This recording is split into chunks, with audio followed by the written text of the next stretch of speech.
Good morning Kohinoor, मैं हूं आपकी होस्ट इरम सफ्तर। खूबसूरत दिन का आगाज हो चुका है। उम्मीद करते हैं आप सबका ये दिन बहुत अच्छे से गुजरे। नाज़रीन, बहुत खूबसूरत एक बात पड़ी और मेरा दिल किया मैं आपके साथ ही शेयर करूं, क्योंकि जो आजकल सूरत हाल है ना, उसमें ये बात बड़ी ज़रूरी है कि जिसकी शक्ल इंसान जैसी हो उसकी मदद करते वक्त उसका मजहब ना पूछो, बस उसकी मदद कर दो। ये सूरत हाल जो हमारे यहाँ है, क्योंकि कोरोना वायरस जो है ना, किसी अमीर गरीब नस्ल रंग नस्ल बरादरी की तमीज किए बगैर सबको हो जाता है। जब ये हो जाता है तो फिर आपकी सूरत हाल बहुत बुरी होती है, क्योंकि फैमिली में अगर किसी एक शख्स को या किसी एक बच्चे को भी ये वायरस हो जाता है, उसकी वजह से उसकी पूरी जो फैमिली है वो मुश्किल वक्त से गुजरती है। क्योंकि हॉस्पिटल जाना, फिर अजीब अजीब ये जो आजकल हमारे यहाँ शुरू हो चुका है कि मोहल्लेदार सोसाइटी के लोग उस घर को, उनकी कोशिश होती है इस घर को सील कर दिया जाए, इस घर के जो शख्स है वो किसी से मिले ही ना, शायद उनकी वजह से तमाम लोगों को हो जाएगा। सिर्फ ना वो शख्स मुश्किल वक्त में होता है, उसकी वजह से उसकी पूरी फैमिली मुश्किल वक्त में होती है। और अगर आप घर के सरबराह हैं और आपकी वजह से आपका घर चल रहा है तो आप देख सकते हैं सूरत हाल क्या हो सकती है। ये तो हमने बात की कोरोना वायरस के पेशेंट की, अगर किसी को हो जाता है खुदा ना खास्ता। इसके अलावा अगर बात की जाए तो हम देखते हैं जब लॉकडाउन हुआ, बेशक नरमी भी हुई, जो हमारी कंडीशन है वो बहुत बुरी। हम ऑलरेडी बड़ी मुश्किल वक्त में पाकिस्तान गुजर रहा था, लेकिन जब कोरोना वायरस आया आपने देखा हम हर चीज में बहुत पीछे चले गए हैं, जो कि बहुत वक्त लगेगा कम बैक करने में।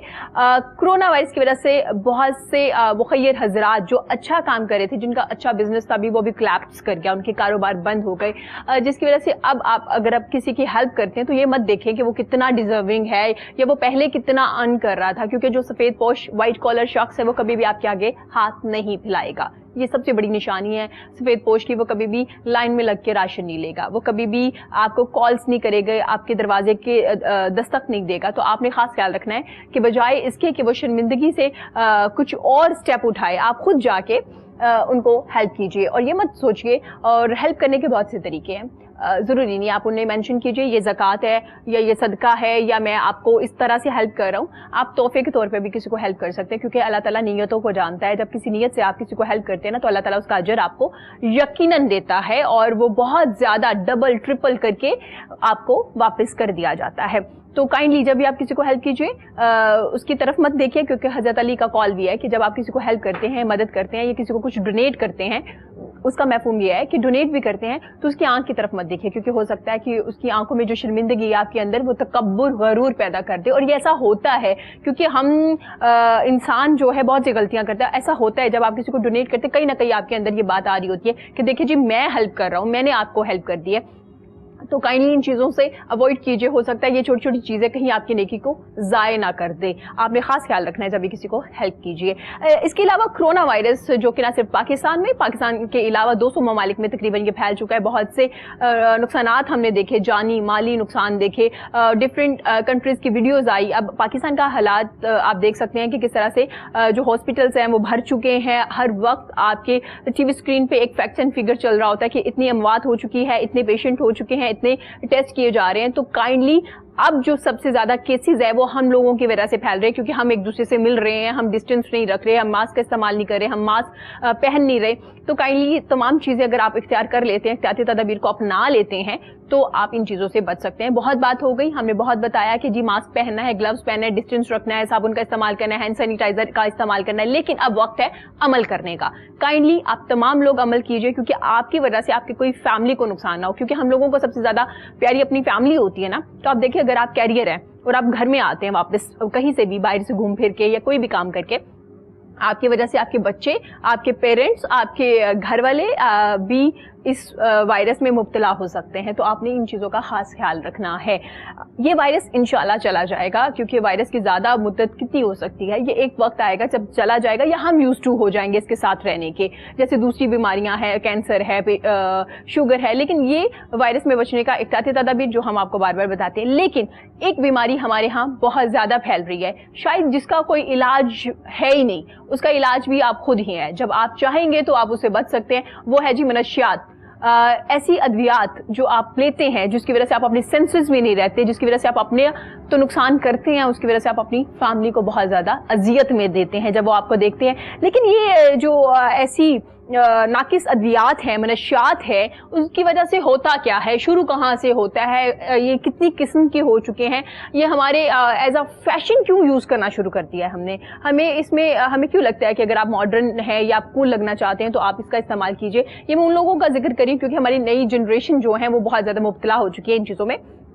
कैसे बचा जा सकता है? कोरोना वायरस की वजह से इनकी शरह में कितना इजाफा हुआ, कमी हुई, इनकी अमवात कितनी ज्यादा हुई, क्योंकि कोरोना की वजह से तो कहीं ना कहीं आप अपने आप को बचा ही लेंगे, लेकिन ये जो एक बीमारी है इससे कैसे बचाया जा सकता है। इसके अलावा हम बात करेंगे इवेंट मैनेजमेंट, क्योंकि शादियां हो रही थी, कॉन्सर्ट हो रहे थे, बहुत से इवेंट माशाल्लाह से हमारे मुल्क में हो रहे थे, हर तरफ खुशियां शुरू हो चुकी थी, कभी मैच हो रहा है, कभी कॉन्सर्ट हो रहा है, लेकिन वो भी कोरोना वायरस की वजह से बंद हो गए। इनकी क्या सूरत हाल है, इनकी कंपनीज कैसे सर्वाइव कर रही हैं, किन मुश्किलात में हैं और कब कम बैक करेंगे, इनके लिए एसओपीज क्या होनी चाहिए, इस बारे में भी हम बात करेंगे। इसके अलावा ऑफ कोर्स हम सिंगिंग के बारे में भी बात करेंगे, क्योंकि जब भी हम अपने शो में सारी मुश्किलात प्रॉब्लम्स की बात करते हैं तो फिर एक सिंगर जो होता है वो हमें थोड़ा इंटरटेन भी करता है और हमें थोड़ा रिलैक्स फील भी होता है, तो ऑफ कोर्स सिंगिंग के बारे में भी बात करेंगे। आज हमारे साथ हमारे बड़े प्यारे मेहमान मौजूद हैं जी।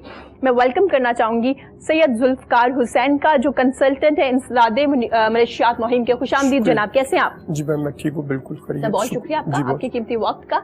और जी इनके साथ हमारे बड़े जबरदस्त मेहमान मौजूद हैं, इवेंट मैनेजमेंट को देख रहे हैं, अपनी कंपनी भी रन कर रहे हैं, इसके अलावा मॉडलिंग से भी इनका गहरा एक रिश्ता रहा है, क्योंकि इन्होंने मॉडलिंग भी स्टार्ट की। तो मैं आकिब अंसारी को खुशामदीद कहना चाहूंगी। खुशामदीद आकिब, कैसे हैं आप? अल्हम्दुलिल्लाह फर्स्ट क्लास, आप बताएं सब ठीक ठाक? अल्हम्दुलिल्लाह। और इनके साथ हमारी बड़ी प्यारी सी सिंगर आज हमारे शो में मौजूद है, मैं वेलकम करना चाहूंगी जी किरण तरन्नुम का। खुशामदीद किरण, कैसी हैं आप? जी ठीक ठाक, आप सुनाएं? अल्हम्दुलिल्लाह अल्हम्दुलिल्लाह, मैं बिल्कुल ठीक हूँ जनाब। कोरोना वायरस से हमने स्टार्ट किया, जो एक वायरस है और जिसकी वजह से आप देख रहे हैं बहुत से लोग इसकी लपेट में आ चुके हैं, हर दूसरा या तीसरा बंदा इसका कैरियर है।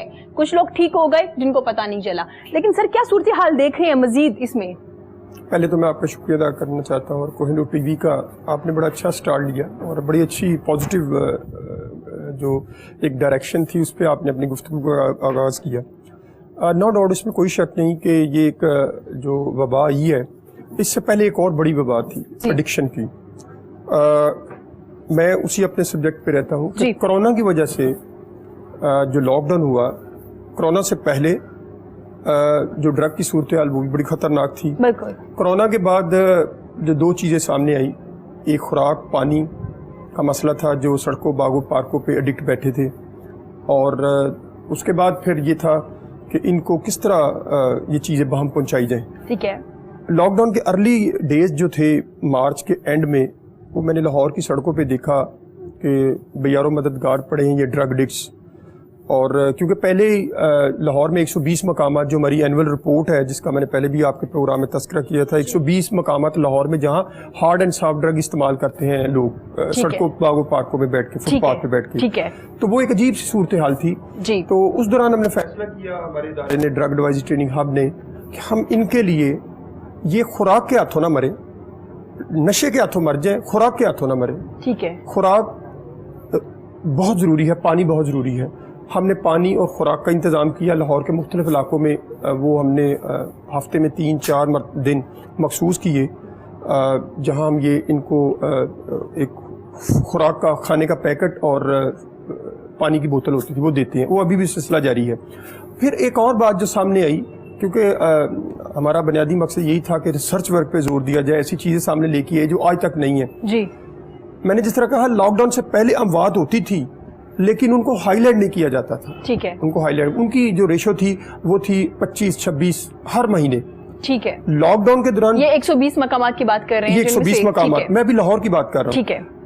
लॉकडाउन के दरमियान जो 40 दिन थे पहले, 30 अप्रैल तक, जो हमने रिपोर्ट जारी की विद एविडेंस बेस्ड प्रैक्टिस, जिस ईदी फाउंडेशन, लोकल पुलिस हमारी टीम थी, इनके जो एविडेंस थे, क्योंकि लोकल पुलिस जो FIR काटती है, ईदी फाउंडेशन जो उसको दफनाती है और गुस्ल वगैरह का अरेंज करती है। फिर हमारी टीम थी जहाँ पता चलता था कि यहाँ अननोन डेड बॉडी रिकवर हुई है, वो तकरीबन 67 पीपल थे। 67 पीपल 40 दिन के दौरान। अभी मैंने परसों मई की रिपोर्ट जारी की है, मई में 41 जो dead body, unknown dead body, तादाद ज्यादा होगी, लेकिन ज्यादा नहीं, उतनी है, लेकिन ये सिलसिला कम नहीं हुआ। बल्कि मई में भी। अब आगे महीने में जून है, जुलाई है, ये गर्मी के दिन है, गर्मी में अमवात ज्यादा होती हैं। ठीक है। अब लाहौर में जिस तरह मैंने पहले कहा, इनको खुराक पानी की कमी थी, वो हमने मुहैयर ज़राअत से किस तरीके से वो सिलसिला कर रहे हैं, और ताकि और उनकी वजूहात क्या थी मरने की वजूहात ये थी पानी, खुराक, ओवरडोज यानी ड्रग का ज़्यादा इस्तेमाल करने से। आप इंजेक्शन जो अगर वेन में लगा रहे हैं आपके बॉडी में चला गया है, अगर आप 5 इंजेक्शन लगाते हैं, आपने 8 इंजेक्शन लगा लिए, आप चले गए। फिर ड्रग का ना मिलना, यानी जो ड्रग आप इस्तेमाल कर रहे हैं अगर आपको टाइम पे नहीं मिली तो आप एक्सपायर हो जाते हैं। अगर मैं आपसे ये सवाल करूं कि एक वक्त में अगर आपको खुराक नहीं मिल रही तो आप सर्वाइव कर सकते हैं, मेरा ख्याल अगर आप एडिक्टेड हैं कुछ टाइम के लिए, लेकिन अगर आपको 2 या 3 दिन ये ड्रग्स, अगर आप 8 इंजेक्शन लगा रहे हैं, एक दिन ड्रग नहीं मिलती तो आप नहीं जिंदा रहते, आप जिंदा नहीं रह सकते। वो उसमें यही एक रीजन था ना, overdose drug and then non availability of drugs. And 5वां जो था वो थी हाइजीनिक कंडीशन, यानी इनकी हाइजीनिक कंडीशन बड़ी खराब है। एक बंदा, मैं मिसाल देता हूँ, गड़ीशा चौक है, स्टेशन है, मार रोड, रीगल चौक है, धर्मपुरा है, नहर के पुल, लाल पुल, हरबंसपुरा, उसके बाद ये अंडर पास जो कलमा चौक है, इस पर शदरा, बाटी, अली पार्क, दाता दरबार, मजंग का एरिया, चबुर्जी, मुल्तान रोड, ये सारे एरिया जो 120 मकामात जिस पे होमवर्क किया हुआ है। तो यहाँ रहने वाले जो लोग हैं, ये हाइजीनिक कंडीशन की, इनको ना कोई कपड़े चेंज करता है, ये 6-6 महीने से नहाते नहीं है, इनके पास कोई नहीं जाता, इनके नाखून देखे, इनके बाल देखे, इनके क्या कहते हैं, इनकी तकरीबन हर चीज़। और दूसरा मसला ये है कि अक्सर लोग मुझसे पूछते हैं ये सवाल कि जी क्या कोरोना की वजह से ये मरे? भाई ये सबसे बड़े कोरोना है, इनके पास इनके अंदर हर वो ए से लेके जेड तक बीमारी, यानी hepatitis, HIV, sugar, blood pressure, पता नहीं कौन कौन सी बीमारियां इनके अंदर। अच्छा सर, ये जितने आपने एरियाज के नाम लिए, ये तो नहर के इस पार के लोग हैं ना, जो बहुत सस्ता हर तरह का नशा जो किसी भी अवेलेबल हो। नहर के उस पार भी बहुत बुरी कंडीशन है, जहाँ पे बहुत हाइजीन जिनकी परफेक्ट है, एक अच्छी गाड़ी भी है, कपड़े बहुत अच्छे हैं, स्कूल बहुत अच्छा है, पेरेंट्स के पास भी बहुत पैसा, उनकी कंडीशन भी कुछ खासी। उसकी मैं मिसाल आपको देना चाहता हूँ। 3 रोज पहले लाहौर पुलिस ने रायवेंडर रोड पे एक फार्म हाउस पे छापा मारा। हाँ जी। तो वहां पे तकरीबन कोई 32 के करीब लड़कियां, यंग अपर क्लास फैमिली की, और साथ और वहाँ शराब, कुकीन, सारी चीज़ें मिली। तो सवाल कहने का ये है कि उनकी, आपने बिल्कुल कहा, उनकी हाइजीनिक कंडीशन ठीक है, लेकिन यहाँ जो एडिक्शन में 2 तरीके हैं, 2 तरह के लोग हैं, एक अपर क्लास के, एक मिडिल क्लास। नहर के इस साइड पे जितने भी लोग हैं ये मिडिल एंड पुअर क्लास में है, और उस साइड पे जितने वलंशिया, बहरिया, वाबडा टाउन, मॉडल टाउन, गुलबर्ग, ये सोसाइटी, जितनी भी सोसाइटी हैं, डिफेंस के जितने फेसेस हैं, और वहाँ जितनी भी सोसाइटी, वो सारे अपर क्लास के बच्चे और बच्चियाँ जिनके पास पैसा बहुत ज़्यादा है, माँ बाप अमेरिका में रहते हैं, यूके में रहते हैं, सऊदी अरब बच्चे यहाँ पढ़ते हैं, दोस्तों के साथ रहते हैं, या किसी फ्लैट में रहते हैं। उसके बाद फिर उनकी ऐसे दोस्तों से दोस्ती हो जाती है जो पहले ही नशा करते हैं, क्योंकि नशा जो है वो अकेला इंसान नहीं करता, वो एक ग्रुप की सूरत में करता है। एक नशा लेके आता है, एक जगह प्रोवाइड करता है, एक पैसे देता है, एक चौथा आदमी जो दूसरे लोगों को घेर के लेके आता है। इसका मतलब है कि काफी अच्छी प्लानर भी होते हैं। प्लानर सिर्फ नशे की हद तक, ठीक हो गया। सर इस बारे में मजीद बात करेंगे क्योंकि हमारे साथ यंगस्टर्स भी इस वक्त मौजूद है। आकिब, क्या कहना चाहेंगे किस वक्त, क्योंकि जहां से हमने आगाज किया बड़ी एक खौफनाक सूरत हाल सर डिस्कस कर रहे हैं। जनरल बात है जी बिल्कुल। तो हमारे यंगस्टर बहुत ज्यादा इसमें इन्वॉल्व हो रहे हैं, क्या वजह देख रहे हैं? बेरोजगारी देख रहे हैं, जॉब का ना मिलना, टेंशन, एंजाइटी, किस सूरत हाल में लोग ज्यादा इस तरफ आते हैं? सूरत हाल तो ऐसा कुछ भी नहीं है कि जॉब का ना मिला, क्योंकि जितने भी हमारे यंगस्टर्स हैं, मतलब बड़े पढ़े लिखे, मतलब बड़ी अच्छी फैमिली से बिलोंग करते हैं, लेकिन ये कुछ ऐसे होते हैं, कुछ दोस्ती यारी हम लोगों की, दूसरी आप गैदरिंग देखते हैं वो ऐसी होती है कि वो बस एक दूसरे को दिखावे में ना ये चीज़ शुरू करते हैं। ठीक है। वो शुरू करते करते वो ऐसी चीज़ फैलती है, वो होते होते वो दोस्तों में जिनके भी ये मामला होते हैं उसमें ये बहुत ज़्यादा ये चीज़, अब तो ये बहुत कॉमन हो गई, अब तो ये एक किस्म का ना फैशन होना शुरू हो गया। तो कोई भी इस तरह की चीज़ शुरू करता है तो कहते हैं it's a kind of fashion. Even कि अगर आप नशों की हालत में देख लें, स्मोकिंग की हालत में देख लें, ये सब ने एक किस्म का फैशन बना लिया। स्पेशली हमारे जितने यंगस्टर्स हैं ना, उन्होंने ये चीज़ बहुत ज़्यादा इस हवाले से जो है ना एक फैशन के रूप तक वो कर दी है। तो ये टेंशन नहीं होती, ये टेंशन खुद बनाते हैं। कोई चीज़ ऐसा नहीं है कि अल्लाह माफ़ करे किसी को किसी चीज़ की कमी होगी, किसी के पास पैसा नहीं है। हालांकि ये जिस तरह के ड्रग्स हैं, शायद आपको पता होगा, ये बहुत एक्सपेंसिव होते हैं, और जो ये एक्सपेंसिव है तो उसकी वजह से अब ये परचेज कैसे करते हैं? ऑब्वियस सी बात, अगर आप जिस तरह नहर की उस साइड की बात कर रहे थे, तो ये लोग इसी तरह पैसा ज़ाया करते हैं। मतलब मैं काफ़ी अपने आंखों से वाक़या देखे हुए कि कुछ लोगों के एग्ज़ाम्स हो रहे होते हैं, एग्ज़ाम से पहले वो इस तरह के ड्रग्स का यूज करके वो कहते हैं कि जी हमारे एग्जाम्स के मैं मतलब सामने बड़ी स्ट्रांग हो मैम भी जाएगी, स्ट्रांग हो भूलेगा जाती है, ये नहीं चीजें आपको। बहुत इसमें अगर आप मुझे जानते हैं तो जी, जी, तो please। बड़ा इम्पोर्टेंट एग्जाम की बात, क्योंकि अब सवालों में सवाल निकलने थे ना, तो मैं एग्जाम से पहले मैं बड़ी बदकिस्मती से ये बात कहता हूँ, बाद हमारे टीचर हैं वो ये कहते हैं कि एग्जाम से पहले आप कोकीन का इस्तेमाल करें, आपकी मेमोरी बड़ी तेज पहले होगी। जब आपने कोई And then मुकाबले- हाँ। एक और बड़ा नशा है जिसका मैं बड़े 2-2.5 साल से शो डाल रहा हूँ, क्रिस्टलाइज मेथ जो है is a very dangerous drug, सारे ड्रग्स को पीछे छोड़ गई है। मैं कह रहा हूँ कि आइंदा जो आने वाला फ्यूचर है हमारा बड़ा भयानक है। जी इसकी ओवरडोज होने से ओ लेवल ए लेवल के बच्चे जो घरों में रात को सोते हैं, सुबह उठ के उनको अटैक या मुंह से झाग झाग निकलती निकल है, आया। जी। वो बिल्कुल एक्सपायर हो जाते हैं। तो वालिदैन कहते हैं कि जी मेरा बच्चा तो रात को वैसे सोया था। वो उस बच्चे के जुर्म को, उस बच्चे की सजा को छुपाने के लिए रिलेटिव के सामने झूठ बोलते हैं कि मेरे बच्चे को दिल का दौरा पड़ा था, ये हुआ था। उनको पता होता है कि मेरा बच्चा अपने दोस्तों के साथ अब क्रिस्टलाइज एक ऐसा नशा है, ecstasy, LSD tablet, crystallise, cocaine, hash and heroin, ये अच्छा सर, बेसिकली मैं चाहूंगी यहाँ पे एक्सप्लेन कर दीजिए। आपने हार्ड और सॉफ्ट नशे की बात की थी, मैं चाहूंगी पहले हार्ड नशे को भी explain हार्ड करें। नशा जो लाइफ को डिक्रीज करता है, यानी ठीक है। आज आपने शुरू किया, after 2 or 3 years if you are chronic addict, ठीक है, you will be a chronic addict, then आप इस दुनिया से नहीं रहते। सॉफ्ट ड्रग वो ड्रग है जो लाइफ को डिक्रीज नहीं करते, इंक्रीज, मसलन यानी आपकी लाइफ अगर आपने 3 साल के बाद मरना है, 10 साल के बाद उसकी डोज भी आप लेते रहते हैं, लेकिन वो आप चलते रहते हैं। हार्ड और सॉफ्ट ड्रग में ये फर्क है। ठीक है। अब हार्ड ड्रग में वही जो मैंने पहले कहा था, crystallise, ecstasy, LSD tablet, cocaine, hash. And soft drug में सिगरेट, पान, नस्वार, गुटखा, चर्च, शराब, बंग और ये जो सॉफ्ट फार्मास्यूटिकल में। ड्रग्स है, ये ठीक सॉफ्ट में आ जाती हैं। ठीक हो गया। जो क्रिस्टलाइज है वो अगर आप इस्तेमाल करते हैं तो 3 दिन आपको नींद नहीं आती, 3 दिन आपको नींद नहीं आती। अच्छा सर, यहीं से कंटिन्यू करेंगे कि क्यों नींद नहीं आती। पहले मैं किरण से भी बात, किरण आप डर तो नहीं रही ये सारी बातें सुन रही, क्योंकि आप बहुत खामोशी से सुन रही हैं वैसे कोरोना वायरस से सारी पूरा मुल्क ही डरा हुआ है, और अब इस वजह से और डर और गई इस हैं। वजह से और कि काफ़ी जो हमारी न्यू जनरेशन है वो यही काम कर रही है, जहाँ पे देखें यही चीज़ें सुनने को मिलती हैं। और नहीं, घर किरण पे- मैं आपसे भी पूछना चाहूंगी, ये कि क्या वाकई एक फैशन है, फैशन के तौर पे लोग यूज करते हैं, जो यंग जनरेशन है या जो लोग जी जहर के उस जो पार हैं? जो हाँ। यंग जनरेशन है वो तो एक फैशन के तौर पे करती है ना कि चलो हमने कर ली, तो जो दूसरे लोग लगे हैं वो पता नहीं किस वजह से लगे हुए हैं। ठीक है, उनकी वो हमें ऐसे सब यकीनन बताएंगे कि वो किस वजह से इस ये जो एक बीमारी की मुबतला- आज ही फेसबुक पे एक ऐड चला हुआ था। जी हमारी जो यहाँ बड़ी सप्लाई करने वाली ना बेवरेज कंपनी, जी। नाम नहीं लेता, जो शराब को सप्लाई करती द होल कंट्री, जी उनका एक ऐड था कि जनाब लॉकडाउन की वजह से जो हमारे क्लाइंट थे, क्लाइंट की बड़ी तारीफ की गई थी उस पर। अच्छा। क्लाइंट पीने वाले, ठीक तो है। क्लाइंट की बड़ी तारीफ की गई थी कि उन्होंने जो 2-2.5 माह सख्तियां बर्दाश्त की हैं ना, तो अब उनको ये सख्तियां मजीद बर्दाश्त नहीं करनी पड़ेंगी। अब ये हमारी घर जो में डिलीवर supply- कर दी जाएगी। ये हमारी सप्लाई जो शुरू हो रही है।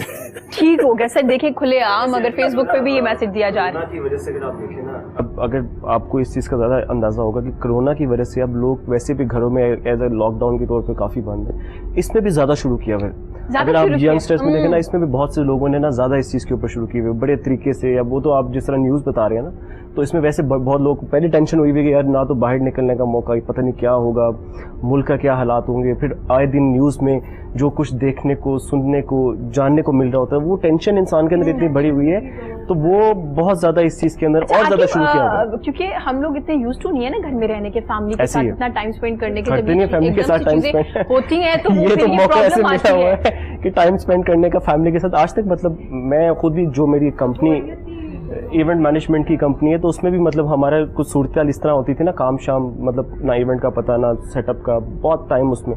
तो अब ये टाइम इस तरह मिला हुआ ना, तो बहुत घर में बैठ बैठ के लोग बहुत ज़्यादा कंफ्यूज हुए हैं कि किसी को कारोबार बिजनेस की टेंशन है, किसी को किस चीज़ की है कि वो, तो इस चीज़ों में भी अब जो ऑलरेडी इस चीज़ के ऊपर एडिक्ट थे, इस चीज़ के ऊपर वो करते थे, तो वो अब और ज़्यादा करना शुरू हो गए कि यार शायद इससे हमें थोड़ा सुकून, पता नहीं, सुकून के तौर पे देखते हैं अरे किस चीज़ के ऊपर। ये कौन सा स्कूल है, इसके बारे में भी जनाब हमें जरूर बताएंगे, हाँ, क्योंकि तो इनकी ये पूरी चीज़- रिसर्च इस पे। अगर वो कोई शराब पीता है या कोई ड्रग कोई भी लेता है वाह, वाह, किरण ही आपने हमें कोई नई एक सर इस पे भी आपको रिसर्च करनी पड़ ये रही तो है। आपने वो हमारे एक मौलाना है बड़े मशहूर है, उन्होंने अभी फतवा दिया था एक जो 40% अल्कोहल है वो उसकी मकदार नीचे हो तो वो नशे में नहीं आती। तो मैंने कहा चले मैं मौलाना साहब के साथ किसी दिन किसी टीवी पे टॉक करूंगा।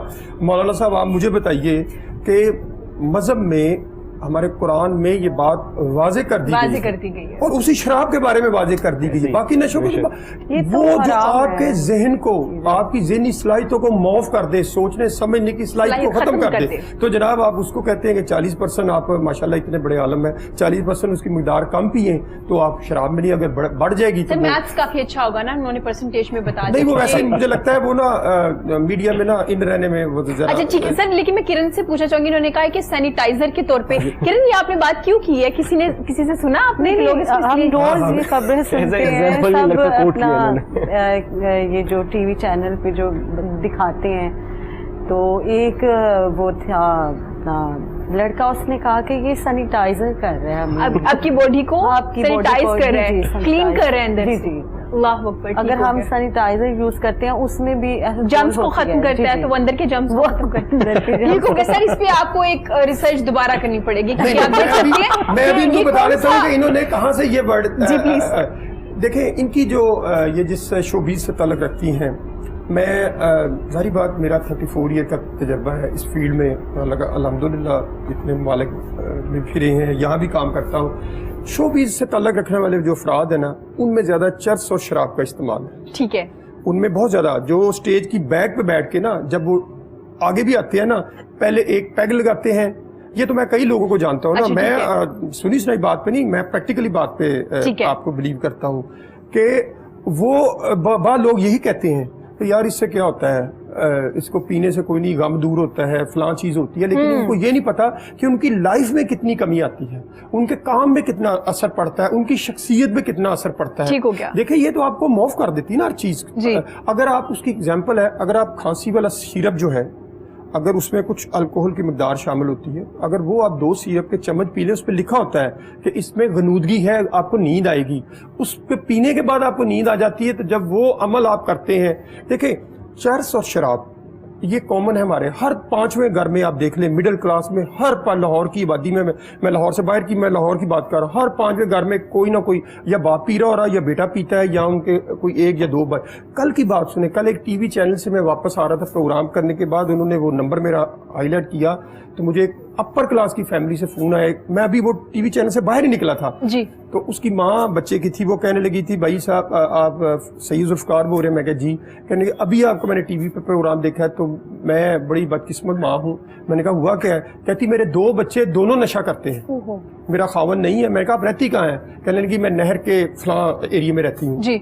मैंने कहा आपने अपने बच्चों की, कहने लगी एक 22 साल का है और एक 24 साल का है, और अब उनको वो जो नशा इस्तेमाल करते थे वो नहीं मिल रहा, अब वो घर में बाथरूम में बैठ के इंजेक्शन लगाते हैं दोनों, और घर के हमारे सामने। तो कहती मैं उनको बेयारो मददगार बगैर किस हसरत से अपनी आंखों से देखती हूँ कि मेरे दोनों जवान बच्चे और मेरी जो बच्ची साथ बैठी है वो देखती है। फिर मैंने उन्हें कहा कि मैं आपको हेल्प करता हूँ इसके लिए, इसके ट्रीटमेंट के लिए अगर आप करवाना चाहती है। मैंने उनसे उनकी हिस्ट्री पूछी, उसने कहा जी एक बच्चा 4 साल से कर रहा है, ये भाई छोटा उसको समझाता था, उसको भी उसने साल लगा लिया ताकि वो समझाए ना वो साथ मिल जाए। कहने का मकसद ये है कि इब्तिदा में या इनिशियल तौर पे जो बंदा पहली डोज इस्तेमाल करता है ना ड्रग्स की, कोई भी ड्रग आप लेते हैं, ड्रग में पहली डोज में जो आपको प्लेयर मिलता है ना, वो मरने दम तक आप उस प्लेयर को लेने के लिए अपनी जिंदगी गवा बैठते हैं। ठीक है, जब आप फर्स्ट टाइम करते हैं, फर्स्ट आपको प्लेयर जो मिलता है, मतलब आपको कोकीन से दोबारा मिलेगा नहीं, वो कभी नहीं मिलेगा। वो आप उसकी डोज बढ़ाते जाएंगे, आपकी बॉडी जो वो बर्दाश्त करेगी, टॉलरेंस यानी उसका लेवल बढ़ता जाएगा, लेकिन वो आपको प्लेयर नहीं मिलेगा। प्लेयर उस वक्त मिलेगा जब आपकी आंखें बंद होगी, सांस खत्म होगा, आप अल्लाह के पास चले जाएंगे। अल्लाह अकबर। मतलब एक प्लेयर जो फर्स्ट टाइम मिला उसको लेने के चक्कर में आप यूज टू हो जाते हैं और डेली लेते हैं। अच्छा, यहाँ पे हमने मेंशन किया था, सर ने जिक्र किया था शोबिस के लोगों का, हमने किसी का नाम मेंशन नहीं किया, हमने उन लोगों का जिक्र किया जो लोग ये करते हैं। हमने उनका क्या, बहुत सी लोग करते हैं कि अपने जहन की बात होती है कि आप अगर कोई भी ड्रग्स ले रहे हैं और आप गाते भी हैं तो वो नुकसान है। बिल्कुल, कोई भी है, आप कुछ वक्त के बाद आपके गले में। हमारे यहाँ बदकिस्मती, और मेरा तो हमारे यहाँ बदकिस्मती, हम सच्ची बात को एक्सेप्ट नहीं करते। एक्सेप्ट नहीं करते। देखिए मैं अभी आपको, मैंने कितनी जगहों पे नाम गिनवाए हैं, कोई बंदा अभी उठ के चला जाए, क्या लाहौर की 1 करोड़ 10 लाख की आबादी है, आज तो जो भी बंदा मुझे मिलता है कहता है जुल्फकार साहब लाहौर से नशे ही बड़े हो गए जी, हर जगह पे पड़े। देखिए एक मछली जाल को गंदा कर देती है, वो सबको ही गंदा कर देती है। मैं उन्हें कहता हूँ कि भाई बात ये है कि अब कोरोना की वजह से ट्रीटमेंट सेंटर बंद है, गवर्नमेंट के हॉस्पिटल बंद है, प्राइवेट सेक्टर में भी जगह नहीं है, जाहिर बात लोगों ने घरों से बाहर ही आना है। और अभी जो ये जिक्र कर रहे थे कि जी लोग घरों में फारग बैठे, वो कहते चले यार इसी को इस्तेमाल करें तो इससे कुछ ना कोई। अभी इस लॉकडाउन के दौरान बहुत से वालिदैन को पता चला है कि मेरा बच्चा और बच्ची जो कॉलेज यूनिवर्सिटी में जाके नशा करते थे अब घर में कर रहे हैं। अब वालिदैन खुद नशा ढूंढ रहे हैं, या इलाज ढूंढ रहे हैं या नशा ढूंढ रहे हैं कि बच्चे को देख किस तरह जिंदा रखें। बिल्कुल ऐसे ही है, जितना टेंस माहौल हो गया। सर अगर इजाजत हो तो हम कुछ ना कुछ सुन लेते हैं किरण से। किरण को एक गाना सुना दे किसी भी फेवरेट सिंगर का, ताकि हम वापस इस पे बात करें। यकीन करें कि मुझे खुद काफी मैंने काम किया है कुछ 4-5 साल इस फील्ड में सिंगिंग के हवाले से, और ये शादियों के इवेंट्स और प्राइवेट शोज भी किए हैं। और मेरा नहीं ख्याल कि अगर आप अपने जहन से अगर कोई भी बात मतलब कि आपका यकीन मुफ्त जो है मतलब अगर आप कहें कि मैंने ये चीज नहीं करनी तो आप नहीं करोगे, आप नहीं करोगे, चाहे जिस भी फील्ड में हो आप, जिस फील्ड में। हाँ बिल्कुल, ये आपके जहन की बात होती है। और किरण तो कोई भी किसी भी फेवरेट सिंगर यकीन करें कि मुझे जुल्फकार साहब ने इतना काफी परेशान कर दिया, वो अपना गाना भूल गई है। ये बात नहीं है कि मैं अपना काम ही भूल गई हूँ। सर देखिए हमने इसलिए चाहा था थोड़ा थोड़ा ब्रेक के साथ। फिर मेरा ही हौसला देखे ना, मेरा ही हौसला देखे ना। परेशानी होती है आपने, मैंने कहा एक ही दफा सारे सवाल पूछने को वो एकदम से तबके आ गए, छोटे से लेके बड़े। देखे ये तो अभी आगे सोचने लगे हमारे रिलेटिव में काफी लोग हैं जो मतलब करते हैं, डर जाता है बंदा ना। बिल्कुल, और आर्टिस्ट वैसे इतना सेंसिटिव होता है सर, वो देखिए वो भूल गई है कि वो गाना गाती है और उनकी फील्ड है। माहौल को बेहतर लेके आते हैं। कोई बात नहीं, आप बहुत अच्छी बातें कर रहे हैं, लेकिन मैं तो वो बातें कर रहा हूँ जो बिल्कुल जो एक्यूरेट सच्ची है। हमारी बदकिस्मती है कि हम सच्ची बातों को कोई भी नहीं समझता। हम कहते हैं ठीक है, समझना चाहिए। देखिए किसी को कोई परेशानी नहीं है, जिस घर में मौत होती परेशान वो होता है, जिस घर में बीमार होता है परेशान। ये बात तो हकीकत है कि यार जिसके साथ की गुजरती है ना वो इंसान जानता है, उसके फैमिली जानते हैं। क्या होगा, कोरोना वायरस भी हम तब तक उसको इतना फील नहीं करे जब तक हमारे इर्द गिर्द या हमारे फ्रेंड्स में या फैमिली में किसी को नहीं हुआ। अब जब होना शुरू हुआ तो अब हम डरना शुरू। अभी शुरू में आप देख रहे हैं जब कोरोना आया था ना, तो स्टार्ट में लोगों को थोड़ा सा हुआ था कि पता नहीं क्या, फिर बीच में लोग ऐसे रिलैक्स हो गए। मैंने खुद 1 महीना जाने दी है, देखना ये वो। अभी भी इतने बुरे हालात हैं बाहर के कि आप यकीन नहीं कर सकती, आपने तो देखा ही होगा। हाय किरण, चलो आप कुछ सुना दो हमें। मुझे अंदाजा हो गया कि जुल्फकार साहब ने काफी डरा दिया है। नहीं, उन्होंने बहुत अच्छी बातें की है। और सबको जरा थोड़ा गाने की तरफ मतवज्जो करते। सर आपको भी जरूरत है, और भी लोग होंगे लोगों को समझाने के लिए, बातें करने के लिए। अच्छी चीज है जो बड़ी अच्छी, और ये बड़ा मुश्किल काम है। नहीं, ये बहुत अच्छी चीज है जो लोगों को देखना। मैं इंशाल्लाह आगे मुफ्त जो टाइम होगा ना मैं बताऊंगा कि गवर्नमेंट लेवल पे क्या हुआ है, हमने जेलों पे क्या किया, जेलों के अंदर ड्रग्स के लिए, स्कूलों में, कॉलेज यूनिवर्सिटी में हेल्थ प्रोफाइल बनने जा रहा था। बिल्कुल, आप पहले कोई सुना दे गाना। मैं कोई भी किसी भी सिंगर का ऐसे गुनगुना दीजिए थोड़ा सा, फिर इनसे बात करके फिर हम वापस। बेसिकली मैडम नूरजहां को ज्यादा गाती हूँ, उन्हें सब पसंद करते हैं, उन्हें सब गाना चाहते। आवाज दे कहाँ है दुनिया मेरी जमा है, आबाद मेरे दिल में उम्मीद का जहां है, आबाद मेरे दिल में उम्मीद का जहां है, दुनिया मेरी जवां है, आवाज दे कहाँ है।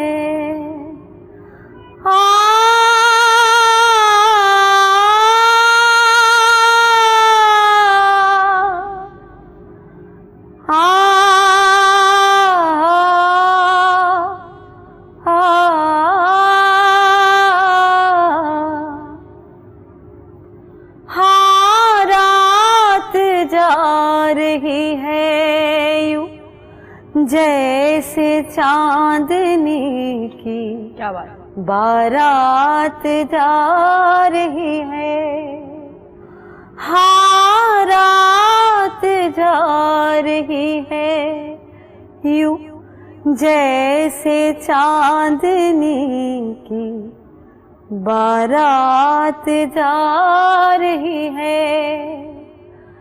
चलने को अब फलक से तारों का कारवां है। चलने को अब फलक से तारों का कारवां है। ऐसे में तू कहाँ है, दुनिया मेरी जवां है। आवाज दे कहाँ है।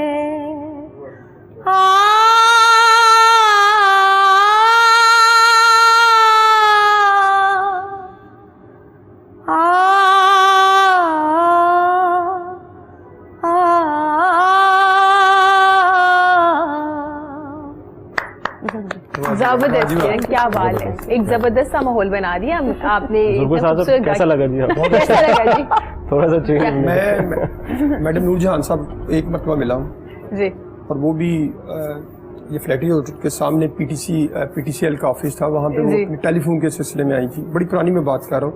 तो उन्होंने ना, मैं भी जीएम को मिलने गया था, मेरे एक साथ दोस्त थे जी, उन्होंने ये गले में जो पहना नहीं होता था जी, तो मैं निकल रहा था तो वो अंदर दाखिल हो रही थी। तो वो स्टाफ उस वक्त कह रहा था जी मैडम नूरजहां आ गई। मैंने कहा ये, मैं मैडम को सलाम किया, मैडम को कहा खड़े होके, मैंने कहा मैडम आप ये क्यों बांधती? कहती बेटा जब ये आप अलहदा मुझे मिलेंगे फिर मैं बताऊंगी।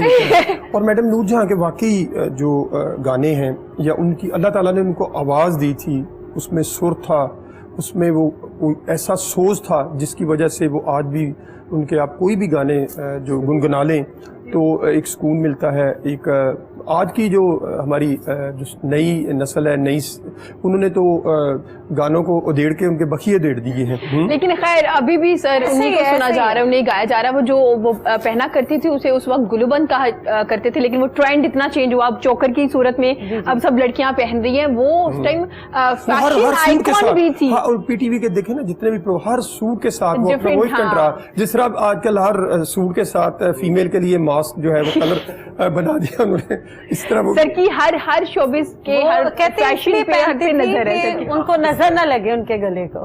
क्या बात है, क्या बात है। मैं एक और बात, मैं 9 साल ना लंदन रहा हूँ, मैं इसी फील्ड में काम करता था, पाकिस्तानी कम्युनिटी। रात को वहाँ ना एक रेडियो है, सनराइज रेडियो, वो 10 बजे से लेके ना 12 बजे तक पाकिस्तानी और इंडियन जो पुराने गाने हैं वो, और मेरी रोज़ाना जो उनकी होती थी 5 दिन, मैं रोज़ाना 1 घंटा लाजमन वो सुनता था, क्योंकि एक एटमॉस्फेयर ऐसा होता था, खामोशी होती थी, सन्नाटा होता था, फिर आप प्रदेश में होते थे, घर से दूर होते थे, तो इस तरह के वो जो नगमे होते हैं ना वो ज़्यादा आपकी शख्सियत को आपके अटैच हो जाते हैं आपकी बॉडी के साथ। बिल्कुल, और आप काफ़ी रिलैक्स फील भी करते हैं। आकिब से पूछेंगे, आकिब आपने मॉडलिंग से स्टार्ट किया? जी बिल्कुल, मॉडलिंग से मैंने स्टार्ट इसी तरह किया था कि हमारी कंपनी है इवेंट मैनेजमेंट की, क्योंकि जो मेरे बड़े भाई हैं सीईओ हैं इस कंपनी की, ग्लोरी इवेंट्स के नाम से। मैंने उस वक्त अपने काम का आगाज़ किया था। तो जब मैंने अपने काम का आगाज़ किया ना, पहले कुछ सीखा था मैंने कि देखूं कि फैशन इंडस्ट्री में है क्या, देखा, उसमें जाना, वाकई बहुत टफ काम होता है। वैसे देखने को तो बहुत कुछ, अगर हम फैशन इंडस्ट्री के हवाले से बात करें तो उसमें होता है, फिर जब अगर आप इवेंट मैनेजमेंट के हवाले से बात करेंगे वो एक अलग चीज़ है, वो अलग टफ काम है, वो ज़्यादा मुश्किल काम है। क्योंकि उसमें तो आपको यही होता है ना कि गेटअप किया, मेकअप शेकअप हुआ, बैठे हैं, इंतजार किया जब वर्कशॉप करनी है या किसी टीवी कमर्शियल में। जो इवेंट मैनेजमेंट का काम है ना, अगर आप वेडिंग में देखते हैं, डिकोर देखते हैं, सेटअप देखते हैं, म्यूजिकल इवेंट्स देखते हैं, जितने गेस्ट आते हैं, लोगों ने एंजॉय किया, इवेंट अटेंड किया, 3-4 घंटे का चले गए, जो लोग पीछे काम कर रहे होते हैं ना, ये उनसे पूछते हैं कि ये कितना को मुश्किल काम है। अच्छा, उनकी जिम्मेदारी है शो स्टार्ट होने से लेके एंड तक, इवन कि वो तो 2 दिन पहले से स्टार्ट कर लेते हैं ना अपना होमवर्क, लेकिन जिम्मेदारी आपकी होती, शो आपका इवेंट खत्म हो गया है, उसमें किसी चीज की प्रॉब्लम ना आए, तो बड़ा मुश्किल आप देखें ना, एक छोटा सा ही आपका देखें कितना बड़ा एक सेट लगा होगा, ठीक है, इस सेट के एग्जाम्पल ले लेंगे, इसको भी टाइम लगते लगते इसको तैयार किया, चेंज किया, वो छोटी छोटी चीजें होती है। जो क्लाइंट होता है ना, उसकी एक होती है कि उसके बिहाफ में चीजों को साथ साथ लेके चले। उन क्लाइंट का क्या होता है कि वो कहता है कि मुझे जो चीजें होती है ना, मुझे हर चीज A to Z A+ में गए। बिल्कुल। मतलब वो कहते हैं आप इस तरह का शुरू हो गया। अगर आप वेडिंग में देखें ना, हर बंदा चाहता है कि मुझे सब कुछ ना बना बनाया मिले, मुझे ये पता लगे कि एक सेट है, इसको ऑर्गेनाइज करना है, आर्टिस्ट, टीम, डिकोर, एक एक चीज ऐसी होनी चाहिए। अब एक छोटी सी चीज भी जो है ना, हमारी अब जारी बात है, इतनी टीम जो होती है उसके नीचे काम कर रही होती है, सेटअप बना रही होती है, वो एक छोटी सी चीज का भी मसला आ जाता है ना, तो वो जो हमारा क्लाइंट होता है ना, तो उसको हमने सेटिस्फाइड करना होता है, उसके सेटिस्फैक्शन के लिए हमें बहुत बहुत कुछ करना पड़ता है। तो हम ये नहीं देखते कि दिन है कि रात है, किस टाइम क्या करना है। कुछ सेटअप तो इस तरह होते हैं कि 2-2 दिन पहले, 3 दिन पहले हम उसको जो है ना, उसको सेट को होमवर्क होता है, पूरा प्लान होता है। अब बैठ के पूरा उनको डिटेल बताते हैं कि ये चीज ऐसी होगी, ये चीज ऐसी होगी।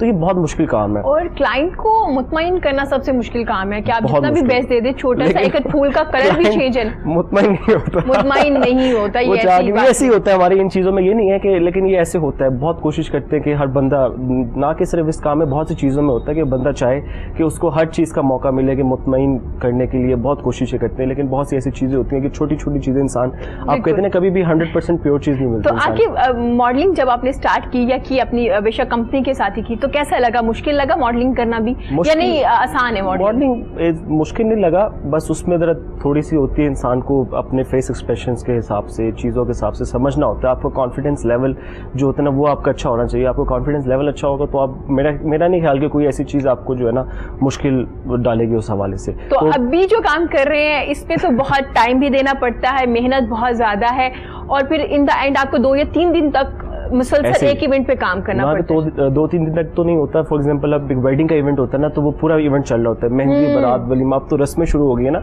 अब जिसमें कवाली नाइट होती है, एक दिन हमारा म्यूजिकल नाइट हो रही होती है, फिर आपको बीच में पता नहीं लगता कि इसमें मेहंदी का इवेंट कौन सा है, क्योंकि अब प्री वेडिंग बहुत शुरू हो गया। अब जो ट्रेंड जो पाकिस्तान में शुरू हुआ ना, ये प्री वेडिंग का उन्होंने बहुत शुरू कर दी।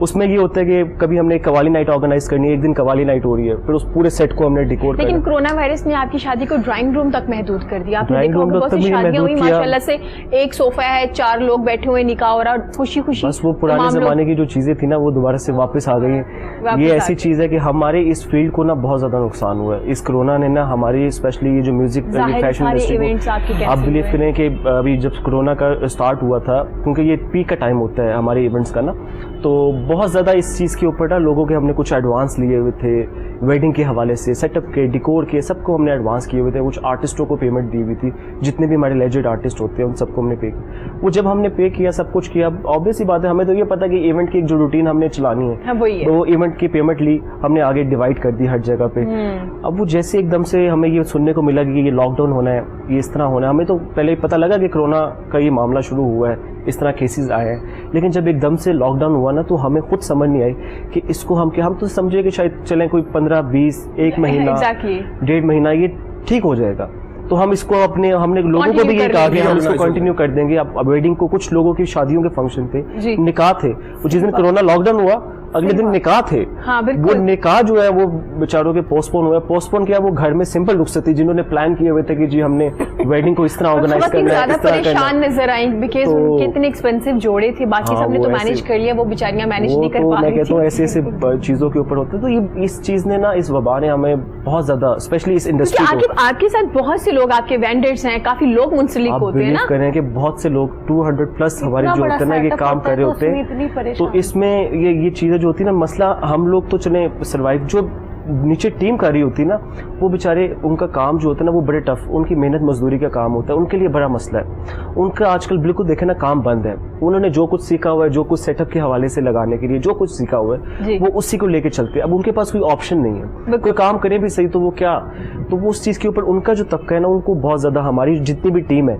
उनके लिए बड़ा मसला मसाइल है। तो हमें ये चाहिए कि ये अब जितने भी, अब आहिस्ता आहिस्ता, ये जो अभी तो हालात बहुत ज्यादा खराब है, लेकिन बहुत से कारोबार, बहुत से बिजनेस खुल चुके हैं, लेकिन हमारा जो बिजनेस है ना, उसको कुछ SOPs के हवाले से, कुछ चीज़ों के हवाले से उसको ऐसे लेके चले कि वो बाकी जितनों को, जो हमारी टीम होती है, उनका रोजगार चले, उनका काम शाम चलना शुरू हो, ताकि ये चीज़ के वो मैं बिल्कुल किरण की तरफ आ रही थी। किरण, इनके इवेंट्स कैंसिल हुए तो जाहिर है आपके कॉन्सर्ट्स से डिफरेंट आपकी कंपनीज के साथ भी चल रहे होते हैं, तो आप लोगों के भी सारे जो एडवांस है वो वापस करने पड़े बहुत से आर्टिस्ट को। लेकिन नहीं, मैंने तो कुछ नहीं किए। अच्छा, कोरोना वायरस आ गया, पता था कि कोई ना मुझे मिल तो जाना, कोई ना कोई इवेंट में आप एडजस्ट कर लीजिएगा। हाँ, तो मैं तो तब तो मैं कराची में थी जब स्टार्ट हुआ है। मैंने जिम खाना में एक प्रोग्राम किया, और भी मुझे काफी वहाँ पे मिले फिर मेरा इधर लाहौर में भी शो था, मैंने एक दिन उधर और दूसरे दिन इधर आना था। तो जब हमने सुना कि लॉकडाउन हो गया तो फिर कैंसिल होने पड़े सारे शो। तो अब काफी अरसे से कोई भी नहीं चल रहे इवेंट्स वगैरह?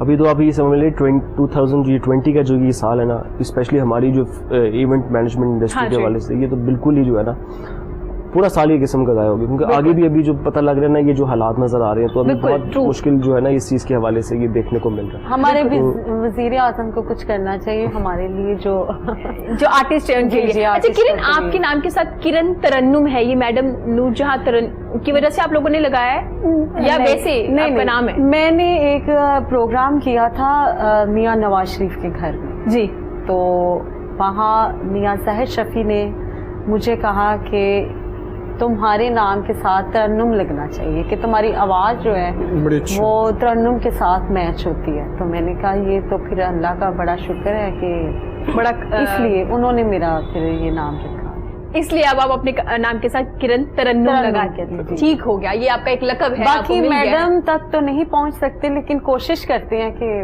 उस तरह से बन जाए। क्या बात है, क्या बात है। ऐसे वापस आते हैं क्योंकि किरण ने तो बड़ा खूबसूरत गाना भी सुनाया और आप भी थोड़ा अच्छा महसूस कर रहे हैं। थोड़ा सा ऑर्डर आ गए।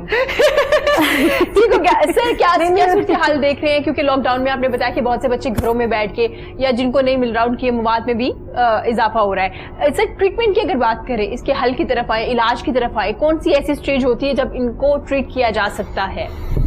इनको तो ट्रीट हर स्टेज पे किया जाता है, चाहे वो आप 10 साल एडिक्शन में रहें।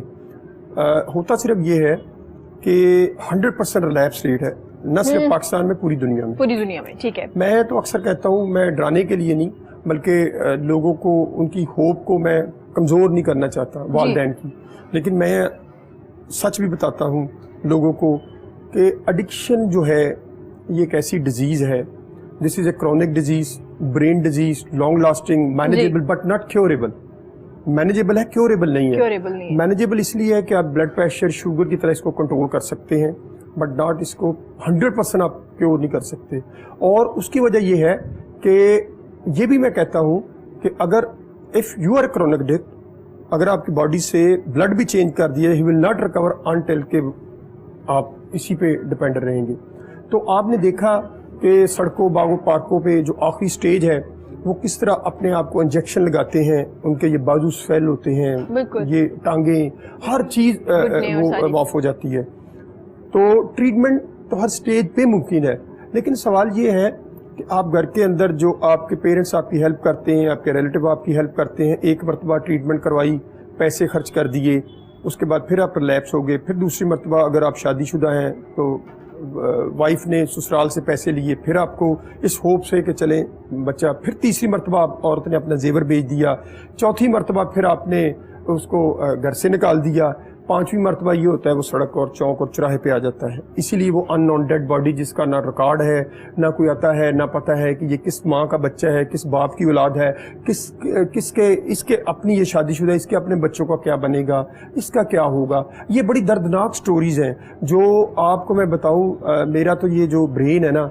ये जो मेरा दिमाग, इसमें हज़ारों स्टोरीज हैं, अपर क्लास के लोगों की भी, मिडिल क्लास की, जो मैं शेयर नहीं करता। जब वो मुझसे शेयर करते हैं एक तवाज़ुन बरकरार रखने के लिए, एक ट्रस्ट पे, तो कहने का मकसद ये है कि ये एक बहुत बड़ी वबा है।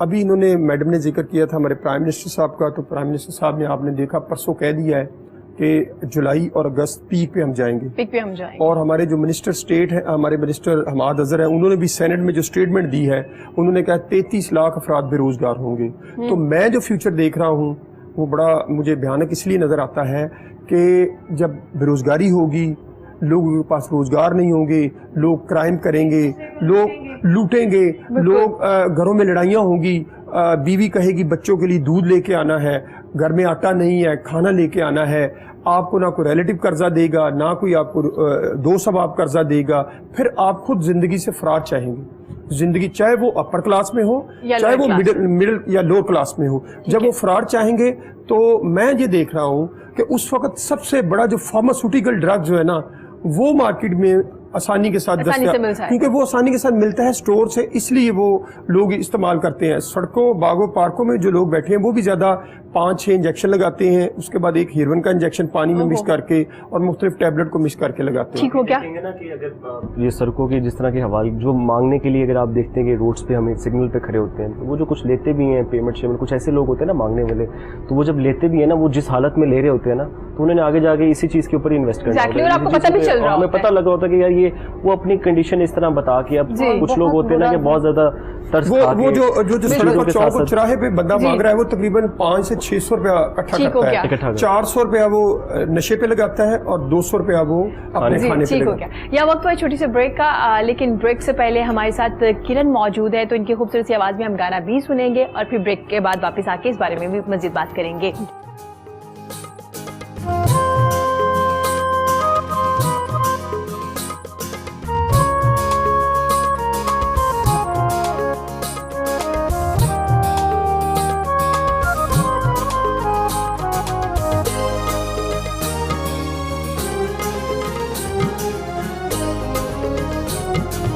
रोशन मेरी आँखों में वफा के जो दिए हैं, रोशन मेरी आँखों में वफा के जो दिए हैं, सब तेरे लिए हैं, सब तेरे लिए हैं, वादे कसम जो भी किए हैं, सब तेरे लिए हैं, सब तेरे लिए हैं, रोशन मेरी आँखों में वफा के जो दिए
रंग से जो दरो पाँव सजे हैं सब तेरे लिए हैं, सब तेरे लिए हैं। रोशन मेरी आँखों में वफा के जो दिए हैं, रोशन मेरी आँखों में वफा के जो दिए हैं।